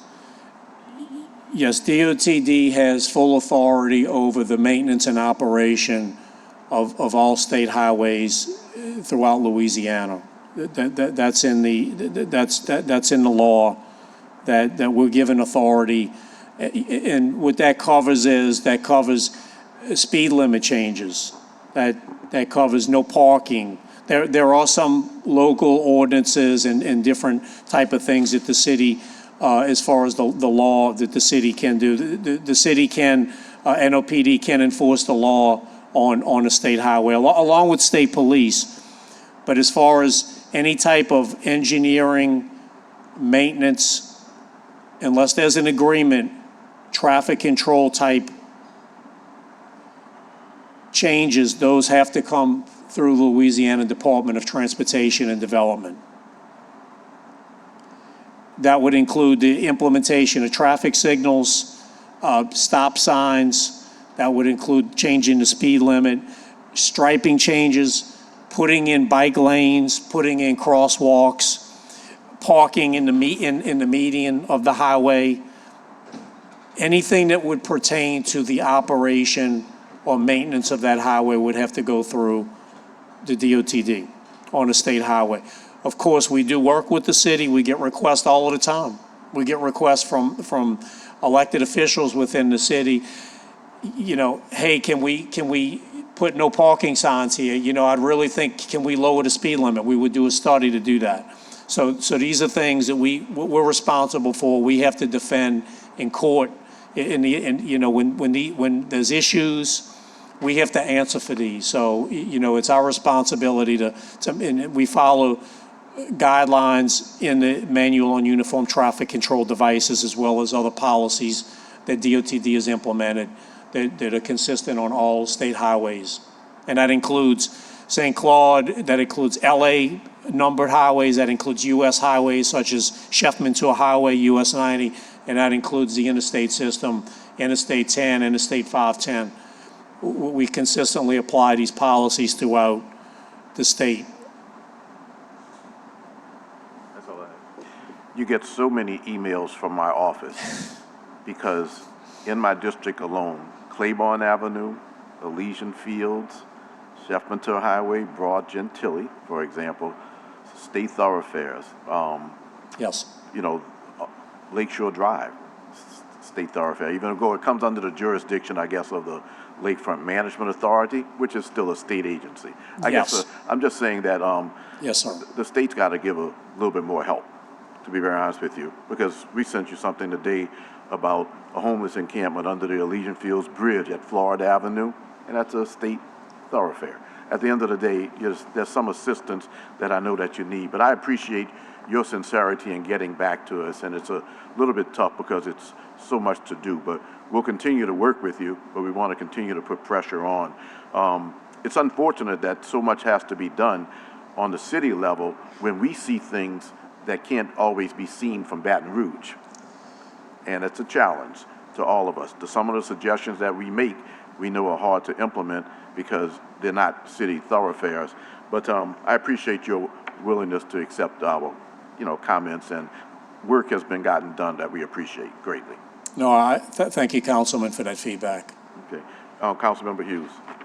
Thank you, Mr. Chairman. Scott, good morning. I think this is the first time I've seen you on this side, but I won't veer from St. Claude because I know that's the topic of discussion, but I just wanted to, on the record, thank you, thank Justin, thank your team for the partnership, for your responsiveness.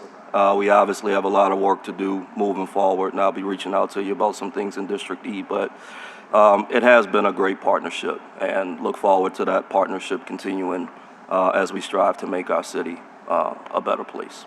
So Thank you, Councilman. I appreciate that feedback. Thank you. We have comment cards, remember, 2 minutes, and I'll go in order, received. Ms. Laspina, and look, correct me on the pronouncing of your name. I'm going to say Elenius Laspina.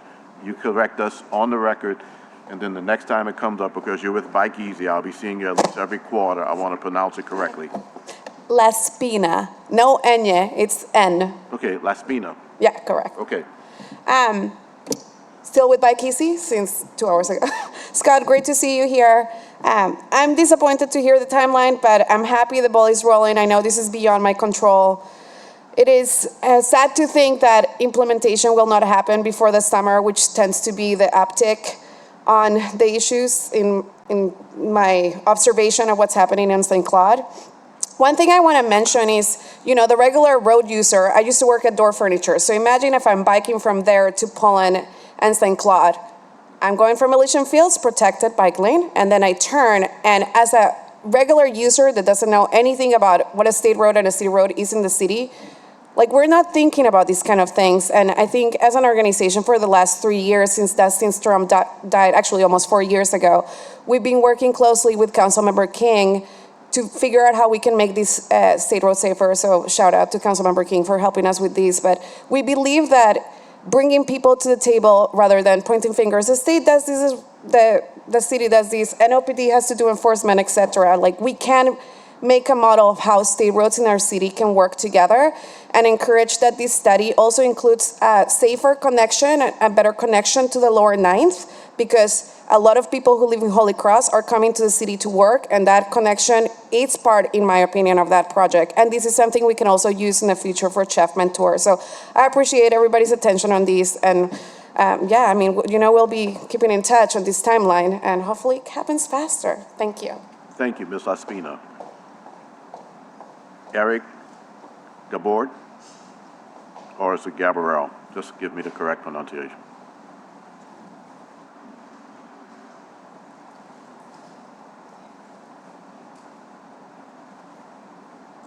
Eric Gabrielle. Gabrielle. Yeah, appreciate it. Critical Mass NOLA.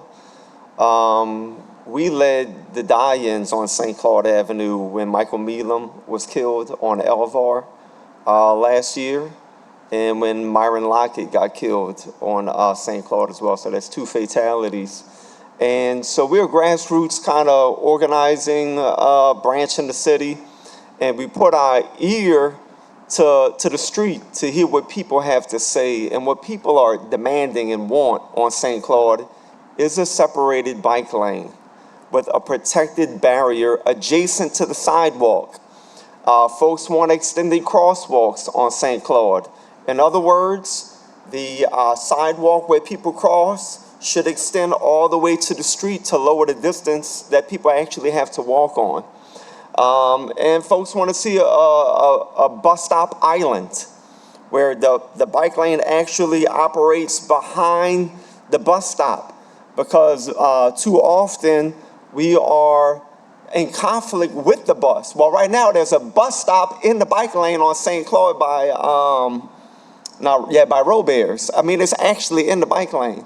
And so too often there's conflicts with the buses, and this infrastructure will slow down traffic, because as y'all know, people are driving on St. Claude 60, 70 miles an hour, and it's absolutely out of control. And this infrastructure with extended crosswalks will force cars to slow down, and that's what we need to see. It is a state highway, we understand that, but it's also a place of business. It's a place where we go for nightlife. It's a place where there's art galleries. It's a community hub. It needs to be treated as such and protect people's lives. So we asking y'all to advocate with us for the separated bike lane on St. Claude and this infrastructure. Thank y'all. Thank you, Mr. Gabrielle. Lauren Nagel, then Morgan Clevenger, Bob Denton, and Clark Thompson, in that order. Your last name is pronounced? Sure, Nagel. It's N-A, okay. Good afternoon, everybody. I'm Lauren Nagel. I'm the Education Programs Manager with Bike Easy. And I wanted to thank you, Mr. Doyle, for presenting your updates. I just want to remind everybody about why Resolution 25-430 was unanimously approved last August, because of the numerous deaths that happened on St. Claude, terrifying deaths. And we know that St. Claude is an actually terrifying and deadly highway to be a pedestrian, a motor vehiclist, and a bicyclist on. It's also one of our city's busiest corridors for businesses and nightlife, and continue to take the lives of those who use it. So the fatal crashes took the lives of Myron Lockett and Michael Millian within 10 days of each other in July 2025, which spurred this resolution. And before that, Dustin Strom, Wayne Geek, and Cher Stewart all died from high-speed vehicle crashes. And please know that this is not a complete list of those who've died in traffic violence along this avenue. Bike Easy, alongside our bicycle, pedestrian, transit using community members, know there's only one solution. It's to create a protected, separated bike lane along St. Claude's shield from traffic with a physical barrier, not just plastic flex posts or painted lines. Like my colleagues have expressed, we can only educate drivers so much. We have to create the smart, complete streets infrastructure to keep drivers from actually crashing into pedestrians and bicyclists. We'd also like to see increased lighting and traffic enforcement to reduce blind spots for both drivers. We know that there's tons of blind spots that happen because cars park right on the edge of the intersections. And making these improvements is not going to just help the social.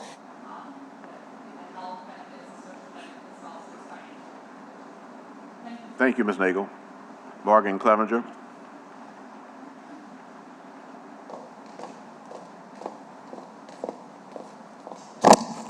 Thank you. We're really grateful to see the progress on St. Claude. I hope that we can see that same effort in organizing and advocacy around Broad, around Gentilly. We have very grateful that Representative Alonzo Knox came to every single one of our meetings last year, First District Police Community Advisory Board and Fairgrounds Triangle Neighborhood. We did see a slight improvement with DOTD coming in low-hanging fruit, replacing signs, adding new signs. We need traffic signals. We requested a traffic study. We don't know where that stands. and we need your help. In 3 weeks, we have Jazz Fest on Gentilly. We have been asking for a light at Gentilly at the fairgrounds entrance for 15 years with the support of Churchill Downs, and yet we still cannot get one. And that's where many of our crashes and pedestrians are hit. We also have a big problem at Gentilly and Castiglione, similar to St. Claude, in the sense that the sight lines are completely blocked by people parking in the bike lanes, the travel lanes, food, just craziness. But speeding is a major factor in all of this, and disregarding the signage that's already there. So I'm going to meet with Captain Buddy after we finish this, because we submitted our request for Jazz Fest. The impact of traffic on and safety on the surrounding neighborhood has exceeded anything we ever have seen in our life. So we need your help. Thank you. Thank you for your comments. Bob Danton. And then Clark Thompson. Hello again, everyone. Bob Danton with Ride New Orleans. I just want to emphasize and bring up that in addition to pedestrians and bicyclists, St. Claude is a major thoroughfare for public transit users. The 8 bus is one of the highest ridership buses in our city. And in doing this study, I really urge you to think holistically about the needs of the transit riders as well. And I thank you, Eric, for his comments as well. We need bus islands, bus boarding islands. We need the folks that are getting on the bus to be able to do so safely without having to walk out into traffic.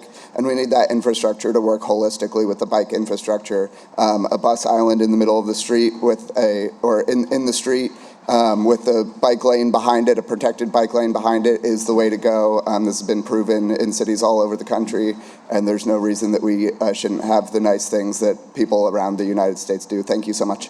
Thank you, Mr. Danton. Mr. Clark Thompson, who lives on New Orleans' newest named street, Zephyr Boulevard. That's true, that's true. Clark Thompson, 269 Zephyr Boulevard. First, I'd like to go, and for your information, as less frequent riders than me, I suspect, I've been doing it daily for 40 years now in the city. So for your awareness, Mr. Boyle spoke a moment ago about this intervention that they put in place at St. Claude and Elysian. Simple, pretty simple intervention there that makes a huge difference in my life and other riders who are on St. Claude. It's a tremendous safety improvement, simply going and providing that little bit of separation, that little bit of visual cue for drivers. That not a 25-mile-an-hour sign, but an actual yellow paint, some deviation in the road that brings it to the driver's attention. This works. What's scary, and as people have mentioned earlier, the bus stopping in the middle of the bike lane. This situation is a strong reason that we need bus islands. It's terrifying. It's fine. It's pretty good for me. I've done it for 40 years. But for less experienced riders, suddenly be bottled up behind a bus and have cars approaching from behind at 50, 60, 70 miles an hour is terrifying, to be trapped there behind that bus. So these bus islands can't emphasize enough what a difference this makes, especially for the less experienced riders, for the older riders, for the children, which are the people that we want to go and get out on the road. I'd like to deviate just for a moment. Mr. Boyle, thank you so much for coming, and that you're still working with us. Very glad to see you here. I know that the Carrollton Avenue Underpass study is something that was going on we've talked about years ago, and I'm hoping that in our next quarterly meeting, I suppose I'll email more and we can follow up on that. Second to that is Claiborne Avenue at the Greenway. As you mentioned, at the Greenway, Claiborne Avenue is a frightening crossing, and we desperately need speed cameras. We definitely need speed. Thank you very much for your comments, Mr. Thompson, and I know Mr. Ball is taking all this information in, but I want to thank you for being here. I want to look forward to seeing you every quarter and to seeing some of the progress that takes place. And again, I'm appreciative of the work that you do. I am somewhat critical, as you know, of the state in general, because there's so many thoroughfares in our district that come under the jurisdiction of the state and so many other properties. But when we've reached out to you, you've been available, you've come to meetings, you've met with the community, and I just want to say I appreciate that. And on the issue of St. Claude, certainly we want to see things done in as timely a manner as possible, but I want to thank Councilman King for his advocacy for that thoroughfare to be as safe as possible, and we're going to work in this committee to make sure that that happens. Thank you very much for being here today. Thank you, Councilman. The DOTD is committed. I will be appearing here every quarter or when I'm asked to provide updates. And, you know, we value our continued partnership with the city to make our roads as safe and efficient as possible for everyone. Thank you very much. Okay. We're going to move on to item number 6. I want to alert members of the public that you can actually follow the presentations online by simply searching the City Council and going to the City Council's agenda. For example, the presentations that you see that are on the screens can be found easily on your phone too. So at this time, we'll move to item number 6, Regional Transit Authority. This is an update on the RTA's current ridership trends, key operational updates, capital projects, and the forthcoming New Orleans East Service Improvement Plan. We have Lona Hankins, CEO of RTA.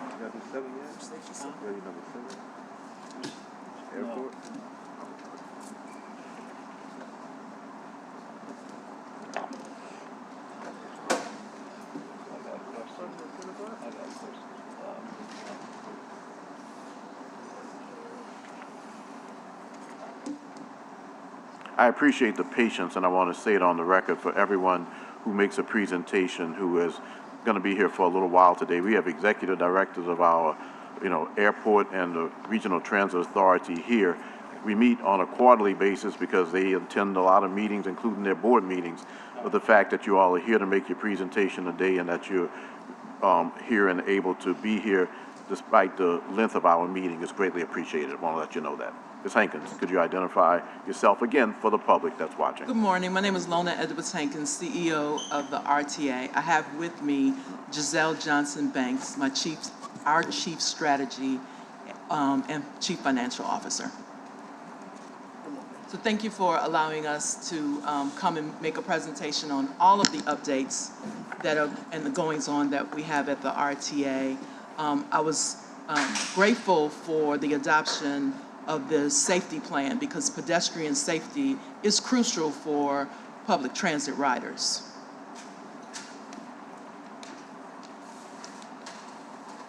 So our ridership trends. Ridership for the end of 2025, we saw the highest increase in bus ridership.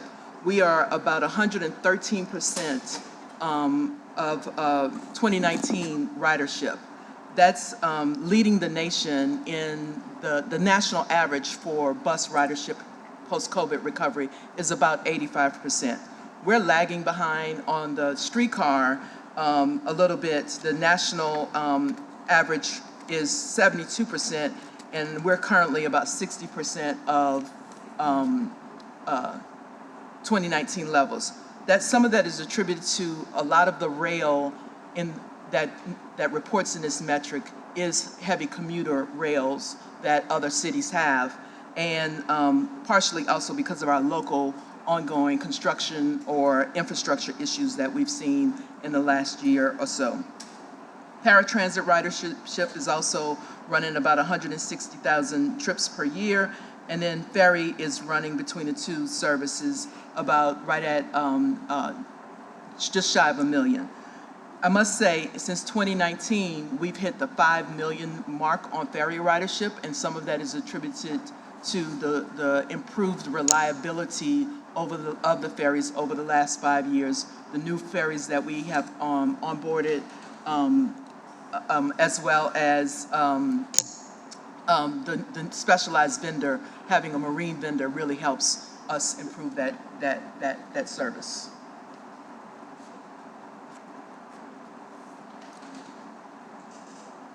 So our Opportunity Pass, some of you are familiar with the Opportunity Pass. This is the grant that we've received from the city to fund the fares for our youth 16 to 24. We have successfully signed up roughly just shy of 9,000 young people, and they are activating this pass on a regular basis. So we have, this pass is a pilot and a partnership between RIDE, the Youth Planning Board, the library, and the RTA. And so a couple of things we're doing this year to try to up the usage. So RIDE, our partner, they coordinate community outreach, partner engagement, but they also facilitate and train youth ambassadors who we are listening to, because this is a youth-led initiative. And so they are coming up with ideas on understanding how we need to increase our marketing campaign, what are the access to barriers, what are our access barriers that we can eliminate, as well as how do we increase usage among existing participants. We have recently activated about 391,000 passes. So the trips, they're using it, but how do we increase that? So there's some focus groups going on, as well as some additional marketing that we'll be rolling out later this spring. As it relates to operations, we are really focused on improving our service for paratransit. Our board just approved some technology schedule, an update in our technology. So we'll be procuring some new software. That software has not been updated since 2017. The beauty of this software is it is a dynamic scheduling software, very similar to what you might have with the private ride share companies, as well as the goal is to increase our operational efficiencies and to reduce wait times for our clients. We've also launched additional customer service training for our operators, our dispatchers, our reservationists, so that we can improve the quality of service that this clientele is experiencing. Additionally, we've just been awarded another $27.2 million for vehicles. Many of you know about our Low-No grant, where we received roughly at the time $71 million from the federal government to buy all electric vehicles. This current administration does not support electric vehicles. So we had to retool our ask, and we're in the process of retooling the ask and are going to pivot to compressed natural gas. We will have to, between these two grants, we now have enough funds to get us to what our optimal plan is for vehicles, 140 vehicles. So we have enough funds between the federal and our local share to get us to that. However, some of this is going to take us a minute from the procurement prospect and a manufacturing prospect, because with all the money that the former administration released for vehicles, what we're seeing now is a bus that might have taken 6 months to get here is now taking 2 years to get here. So there's a 2-year backlog. We are working on this grant because both grants, as I mentioned earlier, one was designed for retrofitting our facilities for electrical. Now we need to retrofit our facilities and retrain our mechanics on compressed natural gas. So it's a shift in scope. So that's what we're doing. Additionally, we have 3 electric vehicles already at our facility that we are building out the charging infrastructure to do a pilot, and that pilot will circulate those 3 electric vehicles in New Orleans East. And then last but not least, we a few years ago had a grant, and we decided to diversify our fleet in finding smaller vehicles that we can put inside the neighborhoods. If I think of neighborhoods, Holly Grove, where the Leonidas bus may go, rather than running a big vehicles through that route where there's low ridership, it makes more sense. So we'll be looking at that as well. And both the electrical vehicles and these 8 smaller vehicles will be on the street by the end of this calendar year. So let's talk about how we are looking at improving service. Last year, we launched a study in Algiers, and we know we've heard from the community, both in Algiers and New Orleans East, that the service is not what they want based on some recent changes that occurred a few years back. So we have done a study in Algiers that it required extensive community engagements. Our planners were riding the vehicles, our planners and community outreach were riding on buses, taking surveys. We were putting QR codes so people can do the surveys. We've done community meetings with the community to figure out what they want. And one of the things, just an example of what we heard from them was, we can't get to a grocery store timely and without 2 trips. We can't buy ice cream, right? Because it's gonna melt by the time we get home. So in this new design, we have solved that problem because that was one of the highest concerns that the community said. We wanted to get to the grocery stores timely. We believe we solved that problem. We're bringing that plan. Our board has to adopt that plan, and then we will be launching that plan in the fall of 2026. Some of the lessons learned, and we are getting ready to launch a similar thing in New Orleans, similar study in New Orleans East. And Councilman Hughes, I'd like to, my team is going to be reaching out to schedule a meeting with you, because one of the things we really learned is we need a project advisory committee for this. And that project advisory committee will be representative of neighborhood associations, riders, business leaders, community leaders, and just a diverse folks who are either champions of public transportation, economic development, because we believe, and economic mobility, because we believe public transit is at the intersection of all of those things. Like Algiers, this plan will need to be resource neutral because we do have a fixed number of vehicles at the moment. So the scope will include looking at the routes in New Orleans East that service New Orleans East, the 62, the 61, the 66, the 67, and the 68. We anticipate this to be similar to Algiers, a 3-phase project where we listen to the community, gather what their needs are, take it back, do some technical analysis, propose some solutions, bring that back to the community, and then we have to bring it to our board for adoption. And it's looking like right now, this would be targeted for a fall of 2027 implementation.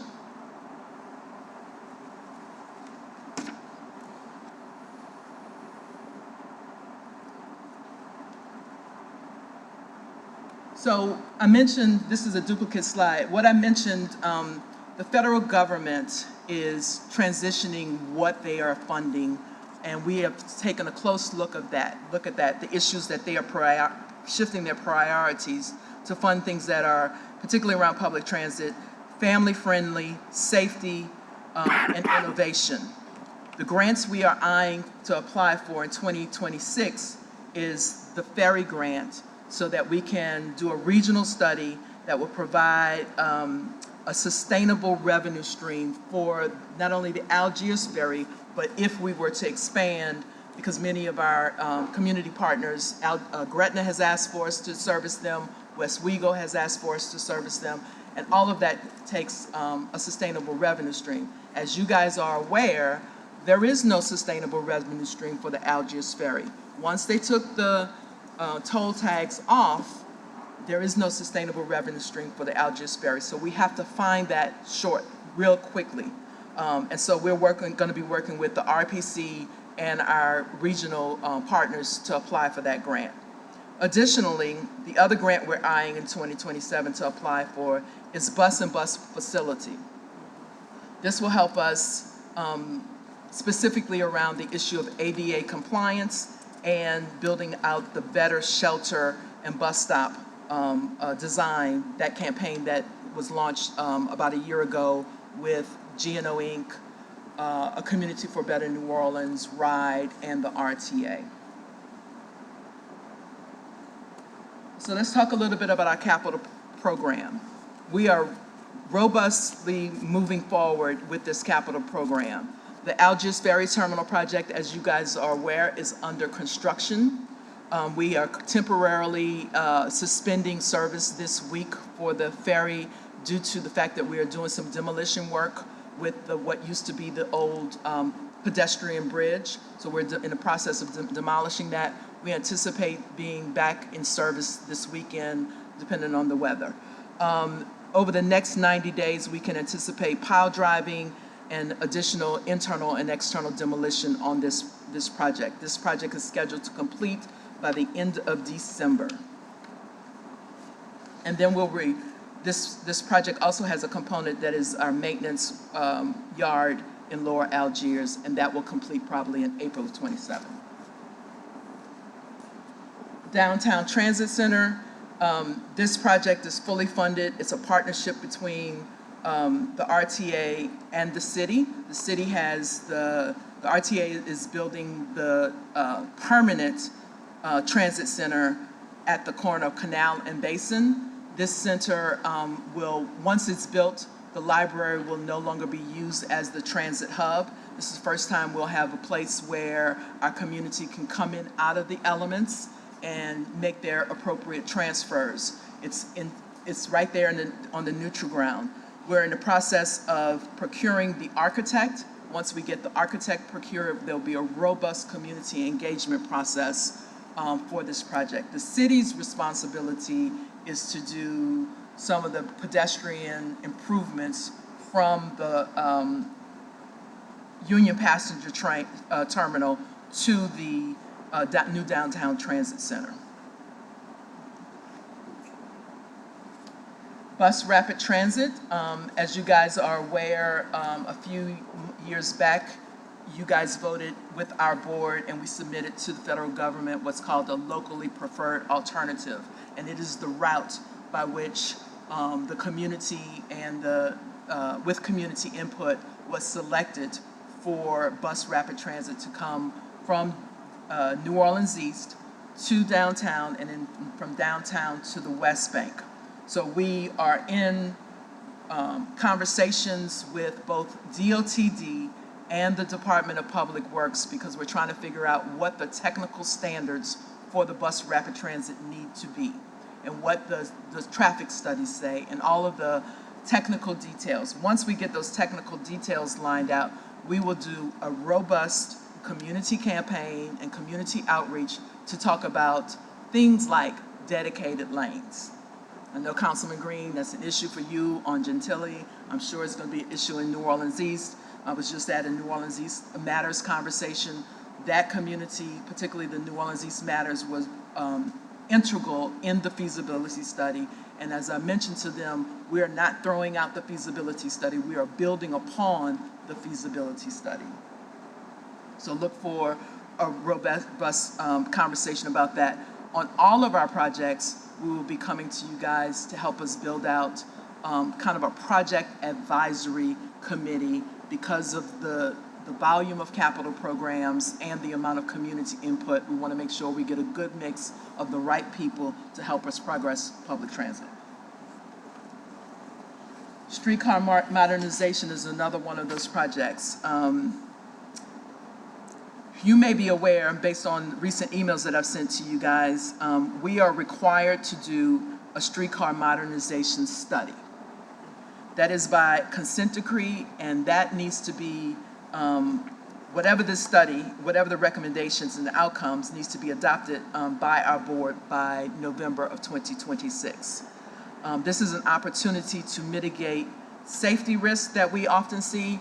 The conversation about safety and motor vehicles, it happens every day on the St. Charles streetcar, not every day, but quite often on the St. Charles streetcar and many of our streetcars.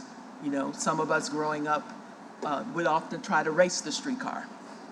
And then how do we, again, look at increasing our ridership? So this study internally, all the technical assessments began in December. We're now ready to start rolling out the community conversations. So again, I'll be looking and following up with you guys about who your community advisor should be as part of this. This is an opportunity to really create public transit for all. When we think about some of we love our beautiful green streetcars, but when we think about some of our accessibility issues and challenges, a person who has hip issues may have a problem stepping up onto the streetcar.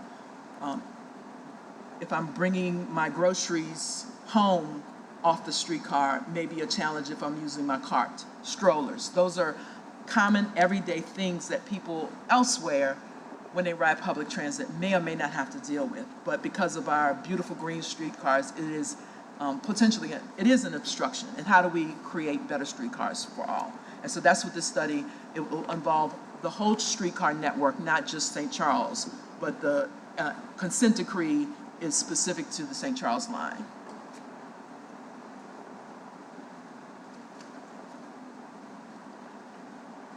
We've just completed a universal accessibility study. We're I say completed, we've completed the community engagement section of the accessibility study. We are now waiting for the final results.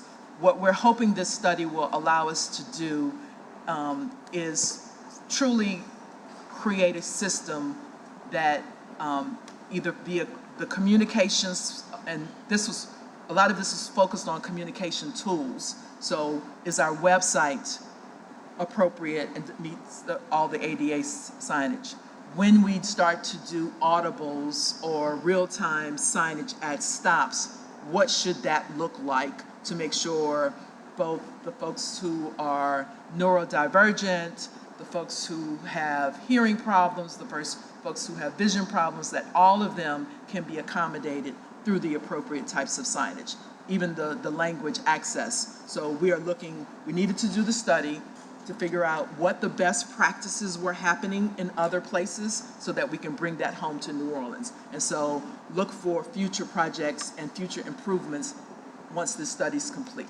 We'll be rolling that into our annual and our strategic mobility plan. We also have a fare modernization study. So we have a fully funded grant that we have, and we are, again, right now, have a consultant on board helping us figure out what are the best practices across the country and what are the lessons learned from those places that have also recently implemented fare technology. But we're not just waiting for the study, we're making improvements right now. We have seen via our app a dramatic increase in people who are going cashless as it relates to ticketing. We've just even given our riders the opportunity to use PayPal to buy Cash App to buy their tickets. So even the unbanked, we're trying to make a way for them. The beauty of this, and we will be bringing forth to our board at some point a fare capping, right? So I just talked to a fare vendor earlier in the week, and places like San Francisco have, if you are not a San Francisco resident, you might pay $9, $10 to ride the trolley. But if you're a local, you pay the $2, right? And so this will help us make sure we are able to serve the community that needs us the most by capping after they, as an example, a monthly pass may cost $45, but they need to take 60 trips. After they pay their $40, they can still do the 60 trips because of this capping, right? So we're looking to put that in place here in the next year or so. This will also help us figure out our fares. We have not raised fares since 1999.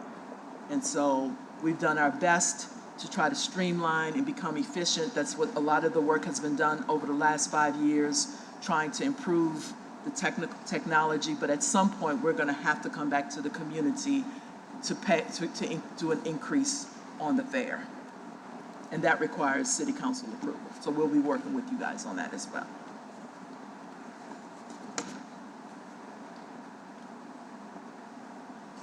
So I know there's always a conversation about shelters.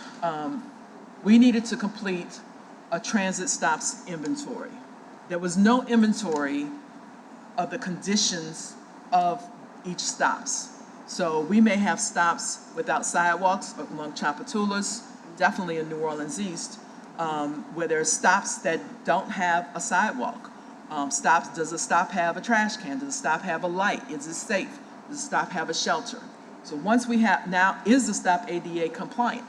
So now that we have this inventory, we can now build out a multi-year program to go get funding from the federal government with a level of prioritization. The other thing that we have going on to build upon what the work that was done last summer, I believe, between RIDE, Community for a Better New Orleans, and the Ganoff Grant on what should a shelter look like, right?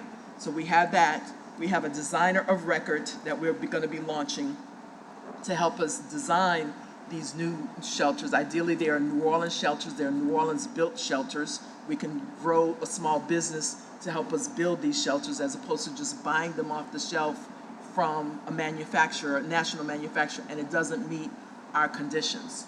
So I said all that to say this inventory was real critical so that we can be successful in going and pursuing federal grants. And as I mentioned earlier, this 2026 application, we will be pursuing grants to either help us solve the shelter problem, the ADA problem that we have, or a combination of both based on the stops. We have been busy with workforce development inside the RTA. So we have created a leadership class. We are on our third cohort, and this is a diverse from a staffing perspective. So I may have operators in with administrative leaders talking about leadership and building leadership skills amongst the ranks. This is a volunteer. They're committing their time. It's a 10-week session. And what we've seen is this helps us break down the silos that existed in this agency for a very long time. Additionally, we've just signed 2 union contracts. We've signed our contract with our ATU and ULU. So the largest union is ATU. They represent our operators. And we've signed a contract with them, and ULU represents our admin staff. We are working with our third union, IBEW, to build out a strong apprenticeship program. IBEW is our maintenance and mechanics. And if we think about our streetcar barn, and I just think about the age of our workforce, there's no real clear kind of pipeline, and we're working on that. And then last but not least, we are working hard on training and upskilling leaders and throughout the staff around emotional intelligence, conflict resolution, customer service. There are a lot of soft skills that we are working hard to resolve. And I'll take any questions. Thank you very much for your presentation, and I do, again, want to remind the public that what you saw on the screen is available online, the search of New Orleans City Council agenda, and then view agenda. At this time, we'll move to Councilmember Willard. Thank you, Chairman Green. It's good to see you, Ms. Giselle Banks, and thank you for the information, Ms. Hankins. Looks like ridership is going up on the bus routes at least.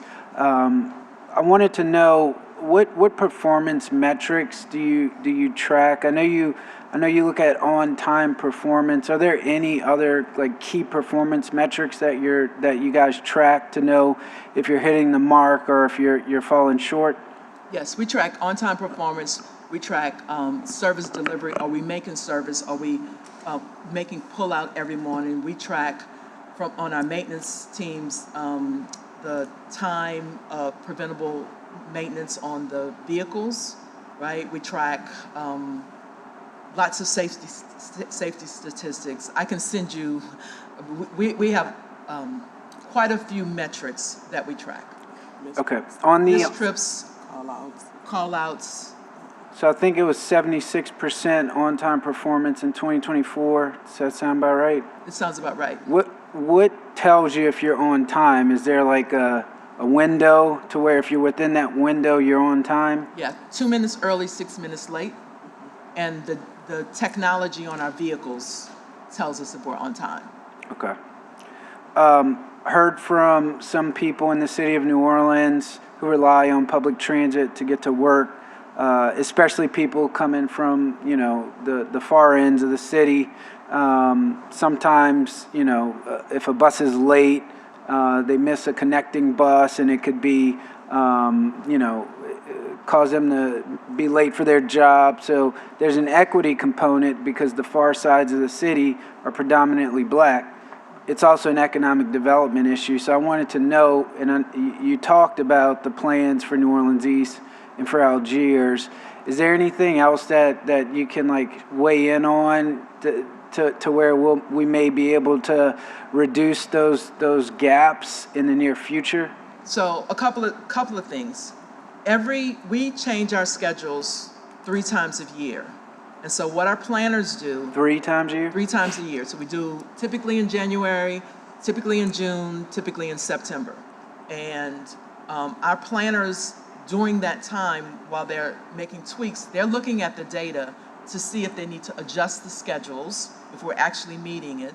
Sometimes we have issues, dedicated lanes. I heard the conversation about the bike and the bus conflict. If we can get transit priority, dedicated lanes, signalization, work close, and we are, don't get me wrong, we are working closely with DPW, but if we can make that a priority, make transit a priority, then we believe we can solve some of these problems. Bus rapid transit is one of those projects that, if done right, can move people from New Orleans East to downtown in 15 minutes as opposed to 30 to an hour, 45 minutes. Have you talked? I just wanted to know if you had spoken to DOTD about some of that, because I know a lot of it is on state highways. We are in conversation with Secretary Ledet and his team. When I mentioned about the bus rapid transit as a specifics, they are having those conversations right now. And it would be nice, and one of the things we've been talking about with the Greater New Orleans Foundation is, can we do a familiarization tour? Can we go off and go see what Indianapolis has done with their BRT, or what South Carolina or Virginia have done with their BRT, so that we can, again, take the good and bring it home. Thank you. Councilman Willard, I just wanted to add that in the short term, so Ms. Hankins talked about the 8 smaller vehicles that we have that we can use as kind of like circulators. And so we could, in the planning process, right, look at those neighborhoods that you talked about, that there are possibly some inequities there, and maybe run those circulators in those neighborhoods in the short term. Because I know BRT is a longer term goal, and we know we need solutions now. So along with the changes on the routes, we could also add those circulators. Is that something that y'all are considering doing right now? Yeah, we're looking at that now. She was reminding me that we were looking at that now. Okay. The other thing is, this paratransit software that we have.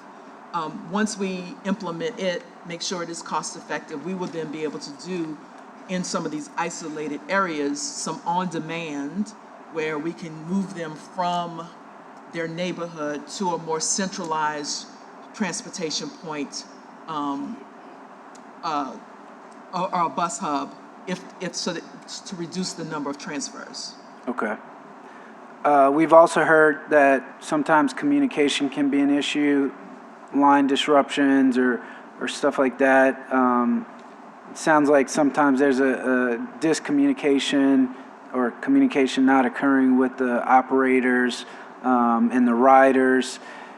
Is that something that's on y'all's radar, and are y'all looking at any way to improve kind of timeliness of notifications and alerts? Absolutely. So we are working on improving. We have an internal process that we've been working on for about a year. We've made some improvements. We know we have to make more improvements. And as a matter of fact, we're going to be sitting with RIDE and talking about some of the real-time updates and how we're doing it. We do have some technology challenges that we're looking to overcome, but we have become better, and there's more work to do. Okay. Keep us in the loop on that. Yes, sir. Love hearing about the training, especially as it relates to soft skills. I push that for every age group. It's something that, you know, goes a long way in our society.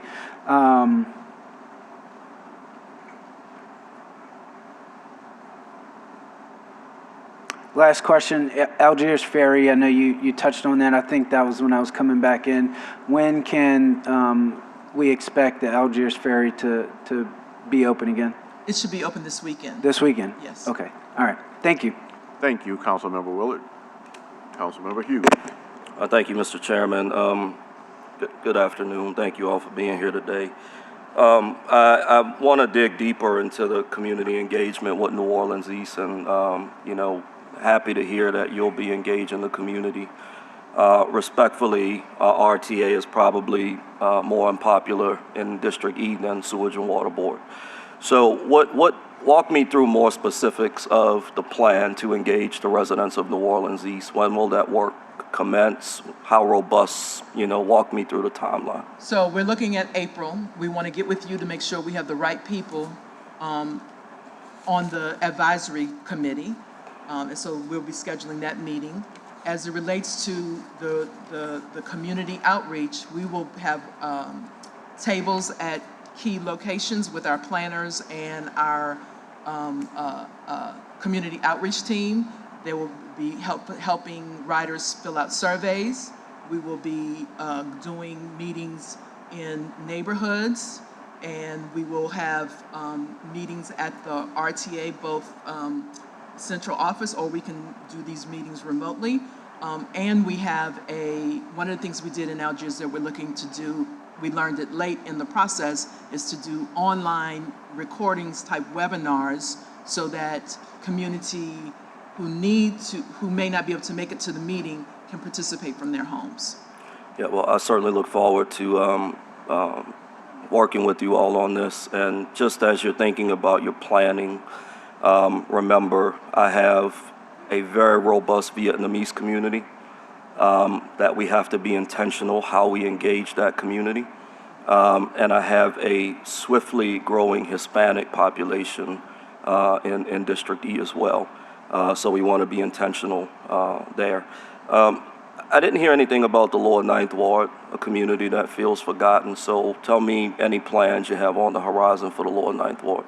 So I'm glad you reminded me of that. We have currently two buses lines that go through the Lower Ninth Ward, that go deep into St. Bernard Parish as well. And many of our Lower Ninth Ward folks want to shop in St. Bernard Parish. So as we are improving service elsewhere, right, the Lower Ninth Ward is one of those areas that we have frequent service on with the St. Claude bus, as well as, we may have to look at the frequency of the other bus, I'm sorry, the one that goes through Arabi, on that piece. And so we look at, that is something we look at on a regular basis. I have not heard a specific complaint. The shelters, as we're talking about shelters and ADA stops, the Lower Ninth Ward will definitely benefit from that as well. Yeah, and I'm so glad you mentioned, you said that Lower Ninth Ward residents want to shop in St. Bernard Parish. I said want to, they probably have to. I'm glad you said it, but how sad is that? And shame on us as city leaders that they have to leave Orleans Parish to go to St. Bernard Parish because they have no other options in the Lower Ninth Ward. And that should be something that should keep all of us up at night as city leaders. I'm not putting that on you. I'm preaching to myself first. But I agree. That's just shameful. Yeah, New Orleans, the things that keep me up at night is how do I make sure I serve all New Orleans with the limited resources that I have. Yeah, and as we continue to address problems in this city, we just have to be far more intentional about thinking about the lower Ninth Ward from every angle, every department, every elected official. Let me raise the alarm on Reed and Lake Forest, as I always do. You know, we've talked a lot about pedestrian safety today. Yeah. And Madam CEO, I'm sure you've seen it. I see it on a daily basis. Madam Chief Strategy Officer, I'm sure you've seen it too. But I mean, I literally see people darting through traffic trying to get from, you know, the bus stop at the New Orleans East Hospital side to the library. And I pray nobody gets struck, but it's dangerous. So how are we coordinating with the city and relevant agencies to kind of address that? I'm glad you reminded me of that, because one project that was not on this list is we have funding to build transit hubs. Great. And we have funding to design all of them and build at least 2. And the one that is on our radar is the corner of Reed and Lake Forest. Great. I noticed, you know, from the community meeting that I attended, the building that is now, used to be a storefront that is now abandoned, is it an opportunity? Should we be having those conversations? So I came back from that community meeting, poked my team and said, should we be having this conversation with the building owner? Is there an opportunity here, right, for that to be a transit location? So that is top of mind. The other location, I think maybe in Mr. Green's area, it's the Desire, Gentilly Woods, not Schwegmans. Walmart and where the Winn-Dixie was. That exchange is just complicated. So how do we make sure we find a decent solution for that so that we can improve the pedestrian issues? Great.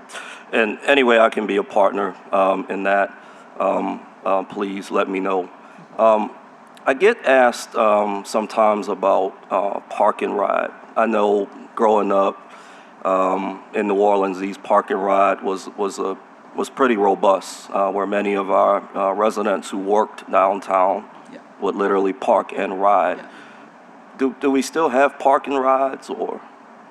No, they don't exist. I think it was when the city had more resources and could do express buses. But there is an opportunity to do park and ride with BRT, right? As we think about BRT, we will have to, other cities have it with BRT. At the anchors of many of the other cities' BRT is transit-oriented development where housing, work, and play occurs.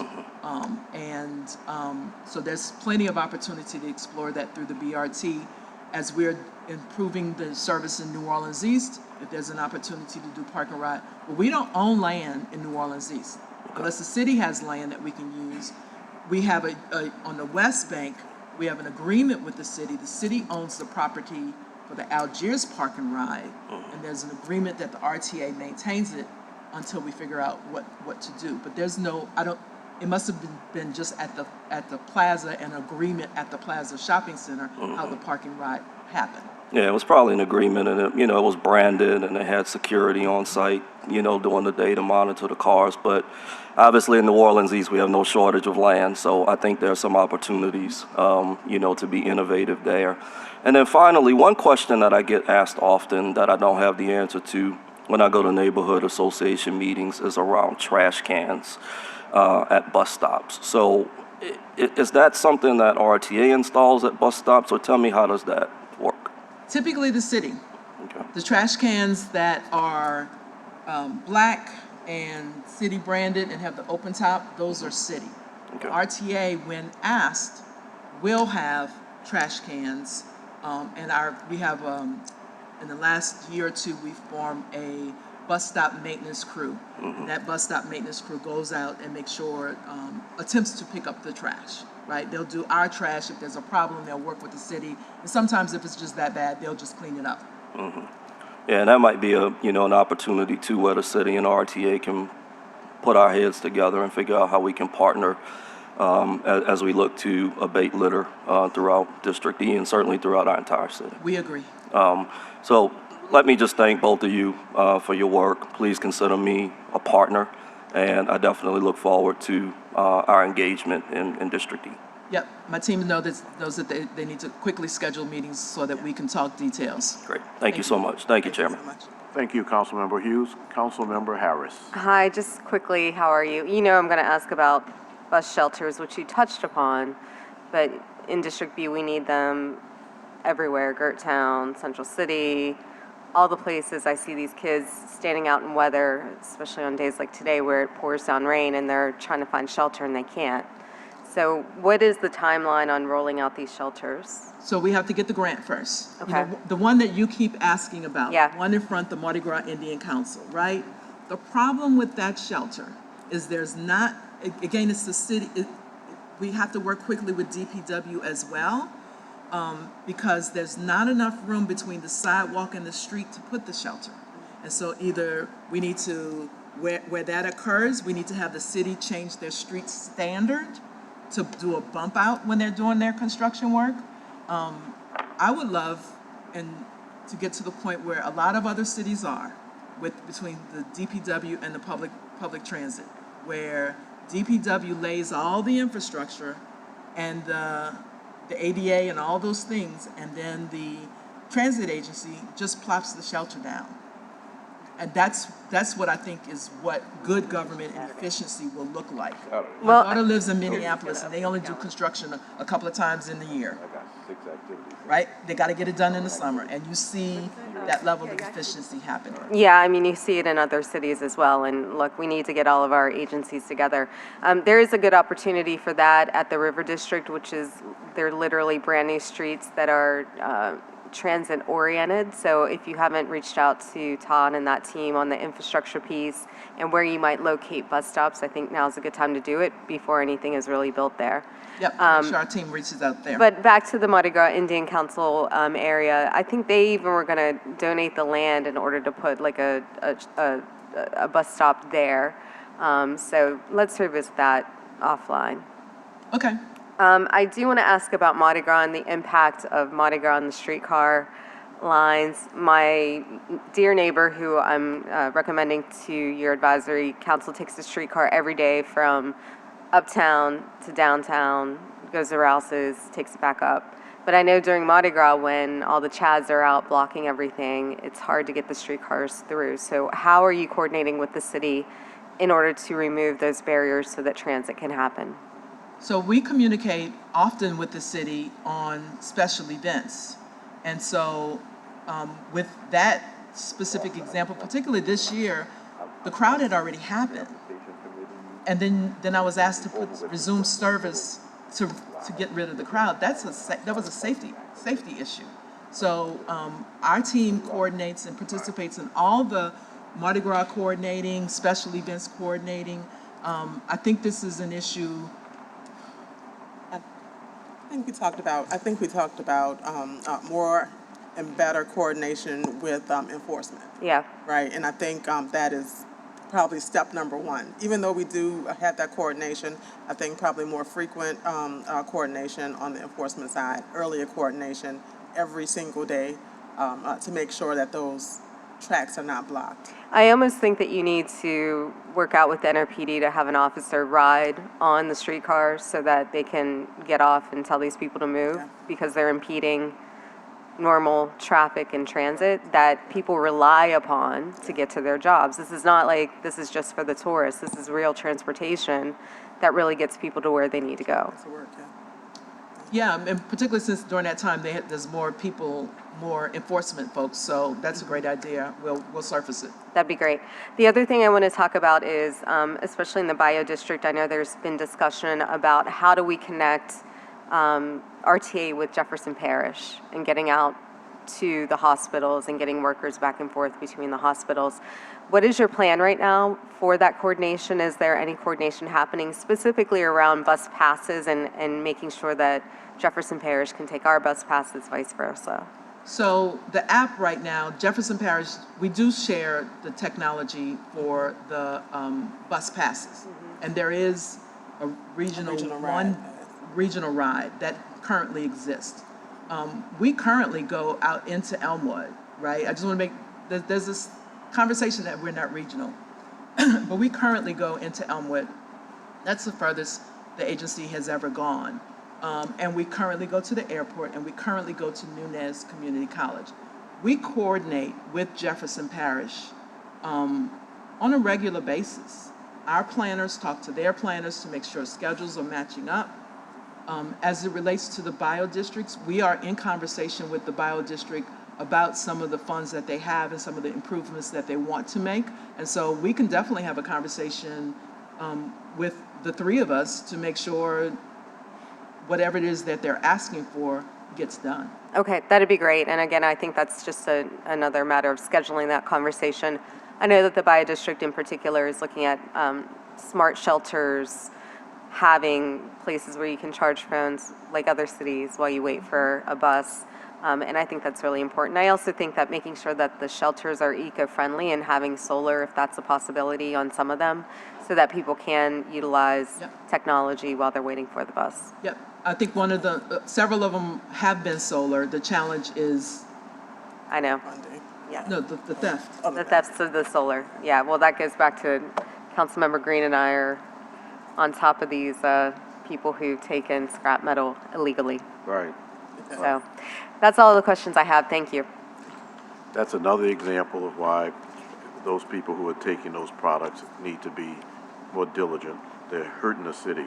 But okay, we have a comment card from Valerie Jefferson, and I want to say in advance, I appreciate your patience and time, and the airport representative, Mr. Dolio, your patience and time. I'm gonna reverse the agenda 3 months from now, so airport, RTA, and we'll go from No there. worries. But you all have been here since 10, or at least, whatever time you arrive, but the bottom line is that we started our agenda early, so, but thank you very much for your patience, and the public appreciates it too. Ms. Valerie Jefferson, 2 minutes. Yes, thank you. Good afternoon, everybody. I'm Valerie Jefferson. I'm the chair of the Women of Action ATU Women Caucus.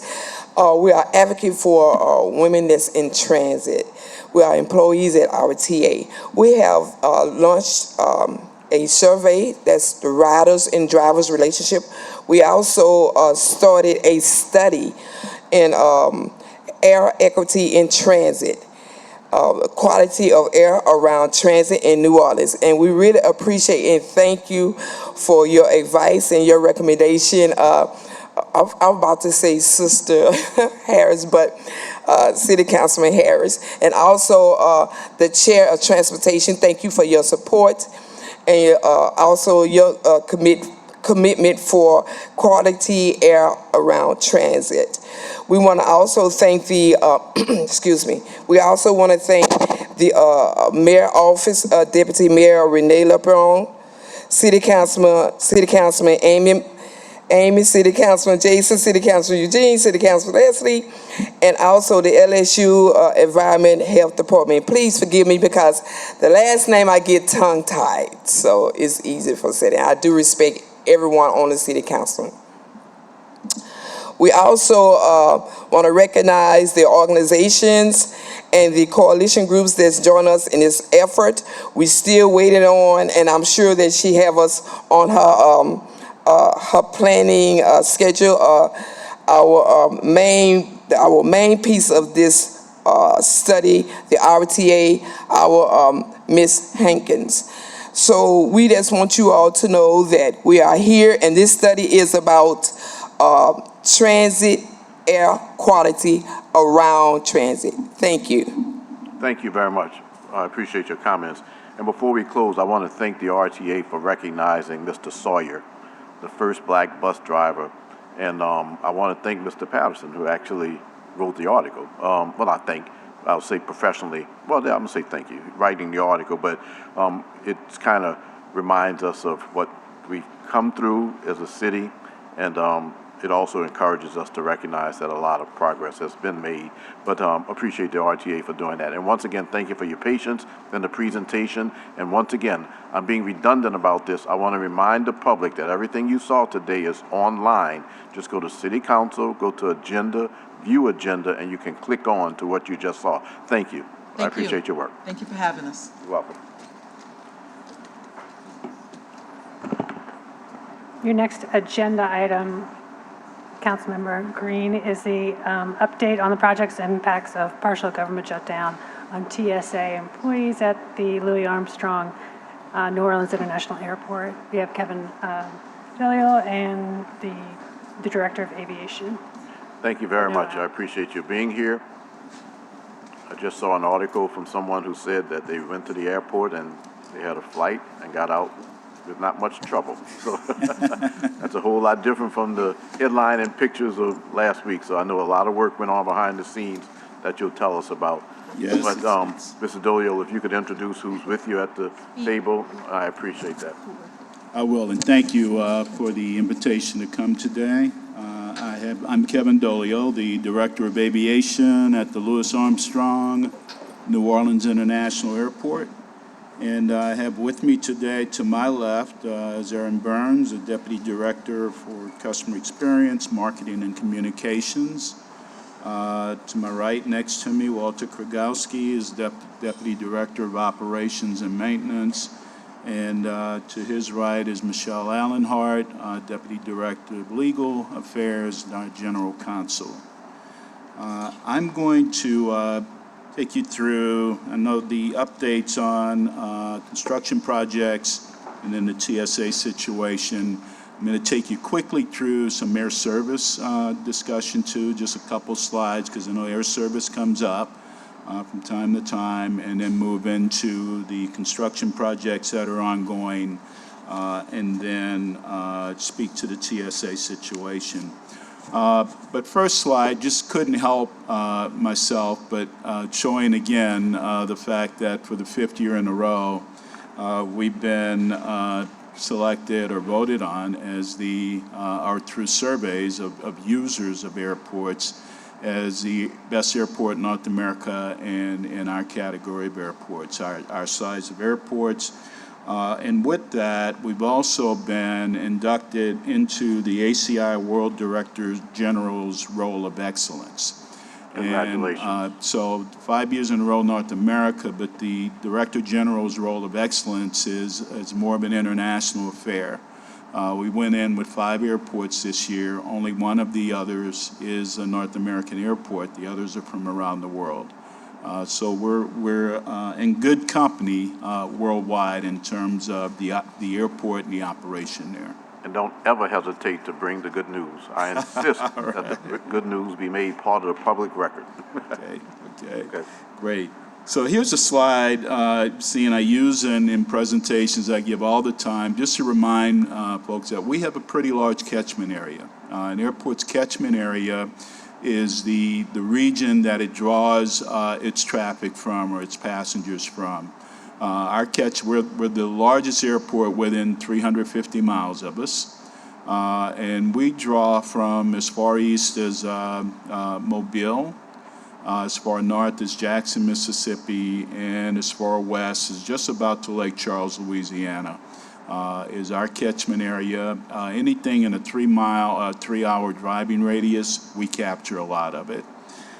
So we are, and if you're flying into or out of the state of Louisiana, 85% of you are using the Louis Armstrong New Orleans International Airport. Air service, over the past year, even though last year was a year where demand softened around the country, we saw a good bit of new air service added. This slide shows each carrier and their additions of service, a significantly large increased service on the part of Breeze Airways. You'll see there on that slide. Spirit with their San Pedro Sula service was great service for this region. As we know, Spirit is working its way through bankruptcy proceedings, and hopefully they emerge on the other end as a still viable carrier and continue on. Southwest has bumped service to several of their destinations out of here. British Airways continues to do well on their London service, and they've increased the frequency on that service. So just a number of things going on, even during a year in which demand softened around the country. The next slide As we work air service development initiatives, we have a team in-house, we have a deputy director that's dedicated to that. In fact, that deputy director is on a trip right now on an air service development mission. But we use a professional consulting firm that advises and works with airports around the country in air service development initiatives, and they bring to us very helpful and sometimes interesting information. And these next two slides I just had to share. It's not numbers we made up. This comes from Campbell Hill, our air service development consultants over the process of doing their work. They compared us to our peer medium hub airports. We're what's called classified as a medium hub airport in FAA classifications. This is 30 other airports. Compared us to this 30 airport population in terms of seats per capita, seats per your population, and found that in seats per capita, in our air service activities, or the service we have more seats per capita out of this market than any of the other 29 markets, our peer airports. The next slide compares us against other strong leisure destinations, kind of our real competition out there, right?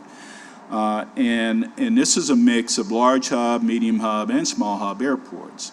And when comparing us to other leisure destinations, big tourism spots in the country, we come in second to only Orlando.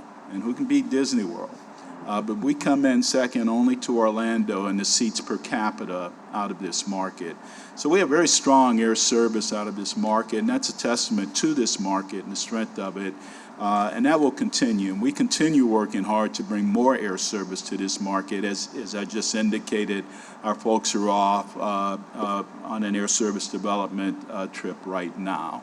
So it's an ongoing process. Even though we're a strong market, really good service, we still work to bring more service into the market. Our capital projects. There's several important projects ongoing right now that we wanted to highlight today. The first being the Express Shuttle Connector Road. That's the connector road we've talked about that connects our two campuses, the South Campus to the North Campus, and will provide a route for all of our shuttle activity to use a dedicated roadway all on airport property, not touching public roadways, traffic signals, traffic on veterans and so forth, and have a consistent and really quick transit between our campuses for our shuttle buses. That's the rental car shuttles, the economy parking operation we still run on the south side of the airport. Our employee parking is in a garage on the south side of the airport. And good report earlier today on rail. And when New Orleans Baton Rouge rail happens, passenger rail happens, there will be a stop at the airport, but it will be on the south side. It will be across Airline Highway from the old terminal. And this roadway will provide access for those passengers to transit around to the North Terminal as well. So a very critical project, moving along well. It's being done in two significant phases. Phase one is doing the north half of the roadway, and that's really the half that we'll get the most benefit from. So we'll get the benefit by the end of this year, once the north half is online, of our traffic coming off Veterans Highway and those traffic signals and so forth, and really using our old access road on the south side and then merging into this half that's done on the new connector road. So by the end of the year, we'll start seeing significant benefit from this project. And then by the end of next year, the south half of the roadway system will be completed as well. It was an $85 million project at federal grants to the tune of $65 million. and state grants for supporting local match, and then our self-generated funds, or GARBs, revenue bond debt, to finance the rest of it. Next project, we are constructing a couple overflow surface parking lots on the north side within walking distance of the terminal. Those lots, the project was just bid out.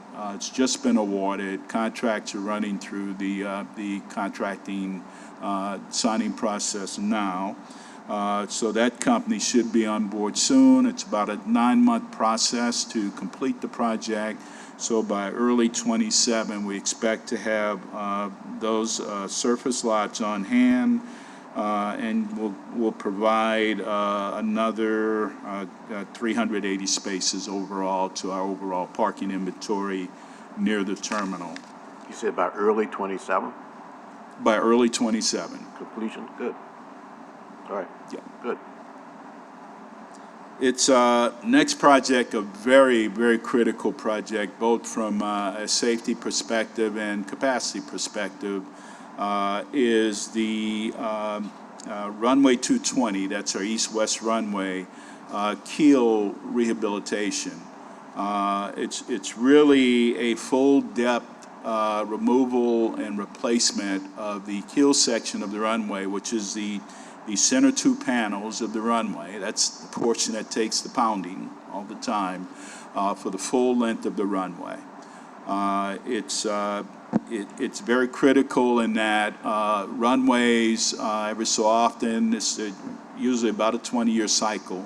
While you make repairs and rehab on an ongoing basis on runways, at 20-year cycles, it really drives the wear and tear, where you go in and do a more in-depth rehab to runways. And this one's undergoing that very significant rehab. It was taken down in March. The project started. It will run through the end of the year. We should have the runway, and it's tracking well on schedule at this point. The somewhat dry situation, unusually dry situation here has helped. Now we haven't lost time with rain days and so forth, but the project's tracking real well and expect it completed again by the end of the year. We'll probably have that runway back up and operating in November. The next project, our checked baggage inspection system expansion. So this is the CBIS is that portion of our baggage system where our actual inline inspection equipment is, the X-rays and the TSA personnel that man them, and the identification and maybe additional search of bags that have been checked at ticket counters flow through this facility. And the facility, if overwhelmed and during heavy periods, can slow down and bog down the rest of the system. This project is increasing capacity in that facility, adding additional screening equipment, another additional piece of screening equipment. The personnel that goes with it, the conveyors. It takes a bump out of the building to do it, so it's a pretty significant project, but it will increase our capacity and throughput by 25% on the baggage handling system when this project is complete. Next, East Apron expansion program. This is really a bump out, pretty significant expansion of our overnight parking ramp for aircraft to position them in a way that will increase capacity on that ramp to an extent, but also pull that parking further into an area that allows an even safer and freer flow of traffic behind that facility, and will accommodate down the road as we grow our facility. Will accommodate the expansion eastward of our facility as well, the little expansion we can do to the east. The Gate 8283 apron and drainage repair, we identified over time an area off the ACON course where there was significant amount of ponding during rain events and so forth that we've gone in and corrected. So the bulk of the project's done. We're just holding one piece of the project around an inlet that borders an adjacent project for another purpose. And as that project gets to that general area, we'll go in and complete this last little piece of this project as well. So it's essentially done with bar that small piece to do. So that's our projects that are ongoing, and I'll move over to just a brief update on the TSA situation. Before I do, though, I think it's appropriate at this time to mention we're planning to invite the, especially given I just updated on capital projects, we're planning to invite the Transportation Committee, if you all can, and hopefully you can, out to the airport. And there's two new council members on the committee. I think it'd be very helpful for them, very eye-opening and helpful for you all as well. We'd like to invite you out, give you a more in-depth briefing of airport operations and what goes on there, give you a fuller understanding there, and then a tour, and maybe take you through some of these projects, get you out onto the airfield, maybe into that runway project that's ongoing. And so just a tour of our facilities and a briefing of the airport operation overall. So hopefully that'll work out for you. We'll be reaching out, and hopefully we can work a date to get you out. Okay. I never know how this quorum thing works, but I think you get 3 of us at a time. Yeah, Okay, so we'd have to do 3 and 2. over 2. Yeah. Okay, we'll do it that way. Councilmember Harris and I would be in the first group, and we will come. Okay, you got it. Let me know. Okay. Okay. And TSA, as you know, for, the past, 6 weeks, 5 weeks, it's been a pretty, I don't want to say chaotic. It hasn't been chaos, but it's been really very trying over the last several weeks with the partial government shutdown and the impact on the TSA. It's a very critical agency that wasn't funded, and their employees stopped receiving paychecks. Once that occurred, the TSA call-out percentage went sky high. And we were impacted pretty heavily here, and we were in the upper end of call-out activity amongst airports around the country. There was others as high. Our impact, though, while many airports around the country, it was every day. Our big impact was on Sundays and Mondays through the situation. The lines you saw to the garage on a couple Sundays, and for 2 Sundays in a row, it was pretty difficult, and the lines went through or into the garage on one particular Sunday all day, starting about 5 in the morning and probably running till about 5 that evening. We were very well backed up to the garage. Mondays, for the most part, we took the heavy hit for the first half of the day, and it would calm and settle and be more normal later in the day. But the 2 Sundays in particular, it was just an all-day event. Rest of the week, pretty normal, even with the heavy call-outs. There are lighter bookings Tuesdays through Saturdays. And so even with the significant call-out, the TSA was in better position to handle the throughput of traffic, and so we weren't impacted beyond our normal wait times on those days.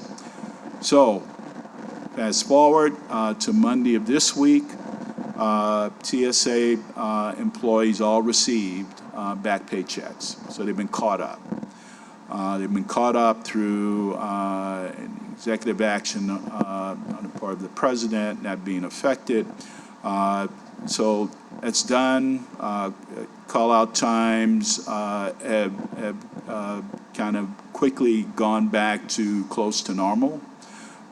In fact, TSA expects good staffing through this weekend, so we shouldn't see the scenarios we'd seen previously.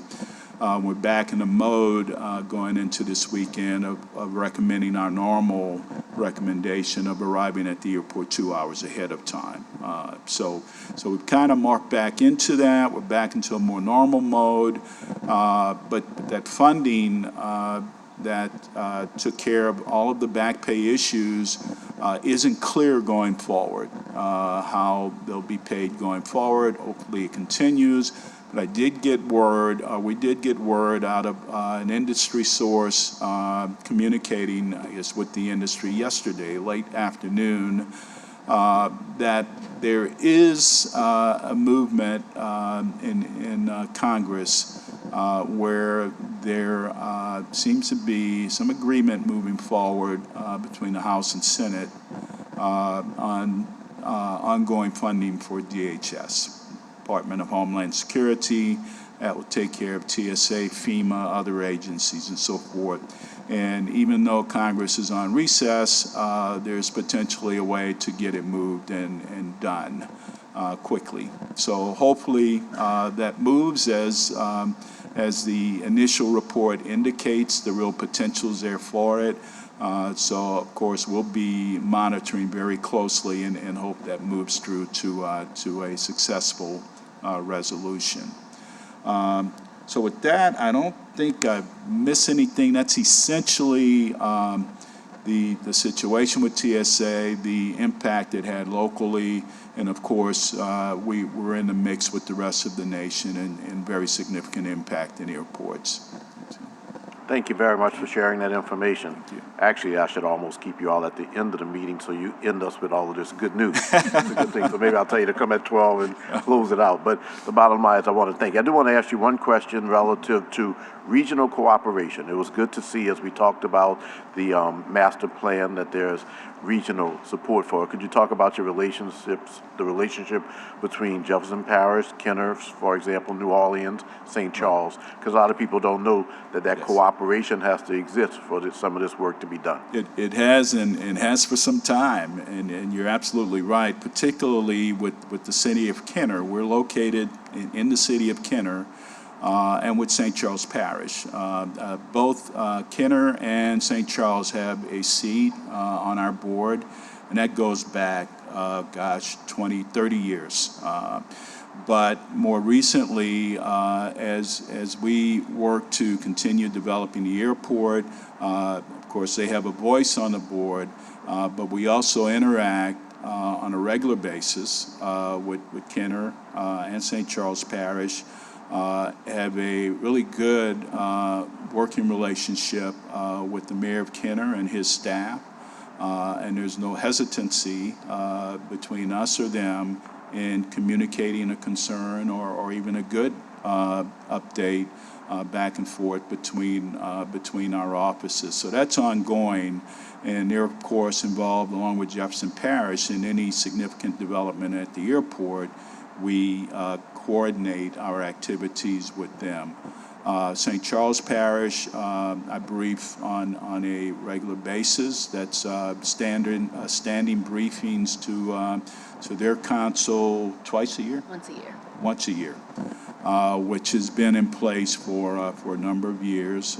So I'll go down and fully update their council on the goings-on at the airport, what's happened over the past year, what's planned going forward, and of course that regular real-time communication through their representation on the board. And again, a good relationship with them and the parish president's office and their staff, and there's no hesitancy there in communicating back and forth. So I think it's been a really good relationship. We do communicate important and significant issues, and particularly if we're going to grow the airport, our master planning process And I didn't touch the master plan. A quick update there is essentially, you guys saw the last real update, and the current update is it's with the FAA now, as they're reviewing it for their final approval. But in the master plan, and even our consultants commented, a master plan is a very prescribed process. There's certain steps you have to go through, there's certain things you have to do, and you have to set up a couple committees. One, the Community Advisory Committee, which involves all of your stakeholders locally. Elected officials, neighborhood associations, local chambers, everybody. And the Technical Advisory Committee are your airport stakeholders, the airlines, the cargo operators, and so forth. We made it a point, we were very intentional when we established the Community Advisory Committee to cast a wide net. And we were very broad in our invitations to entities in Jefferson, St. Charles, in New Orleans for participation on that committee. Very broad. And to that point, the consultants even commented that they were very impressed with how the size and and how broad we established the committee. It was beyond what they typically see. Well, I'm pleased to be represented on the Community Advisory Committee and appreciate the fact that we have reached out to the surrounding community. So, Councilmember Harris, any questions? Any new airport lounges in the works? There is, as we grow the facility, there will be a need to expand. The common. Yeah, I'm sick of waiting and waiting for a spot at the current lounge. We are, and we're looking for ways actually to be a little bit creative in allowing for more space in a couple of the lounges. One air carriers lounge and our common lounge. Okay. All right. All right, we want to see that lounge happen soon. Yes. All right, well, thank you all for being here today. Again, thank you for your patience. I can't emphasize that enough, but beyond your patience, thank you for the outstanding contribution that you all make and the Louis Armstrong International Airport makes to the entire region. And congratulations on those successes, and let's continue that. Let us know how we can help, and I look forward to the tour. I look forward to going behind the scenes and seeing some of the things that I just think are happening, but I like to see them happening, you know? So thank you very much. Thank you very Appreciate much. all that you all do. Thank you. All right. All right.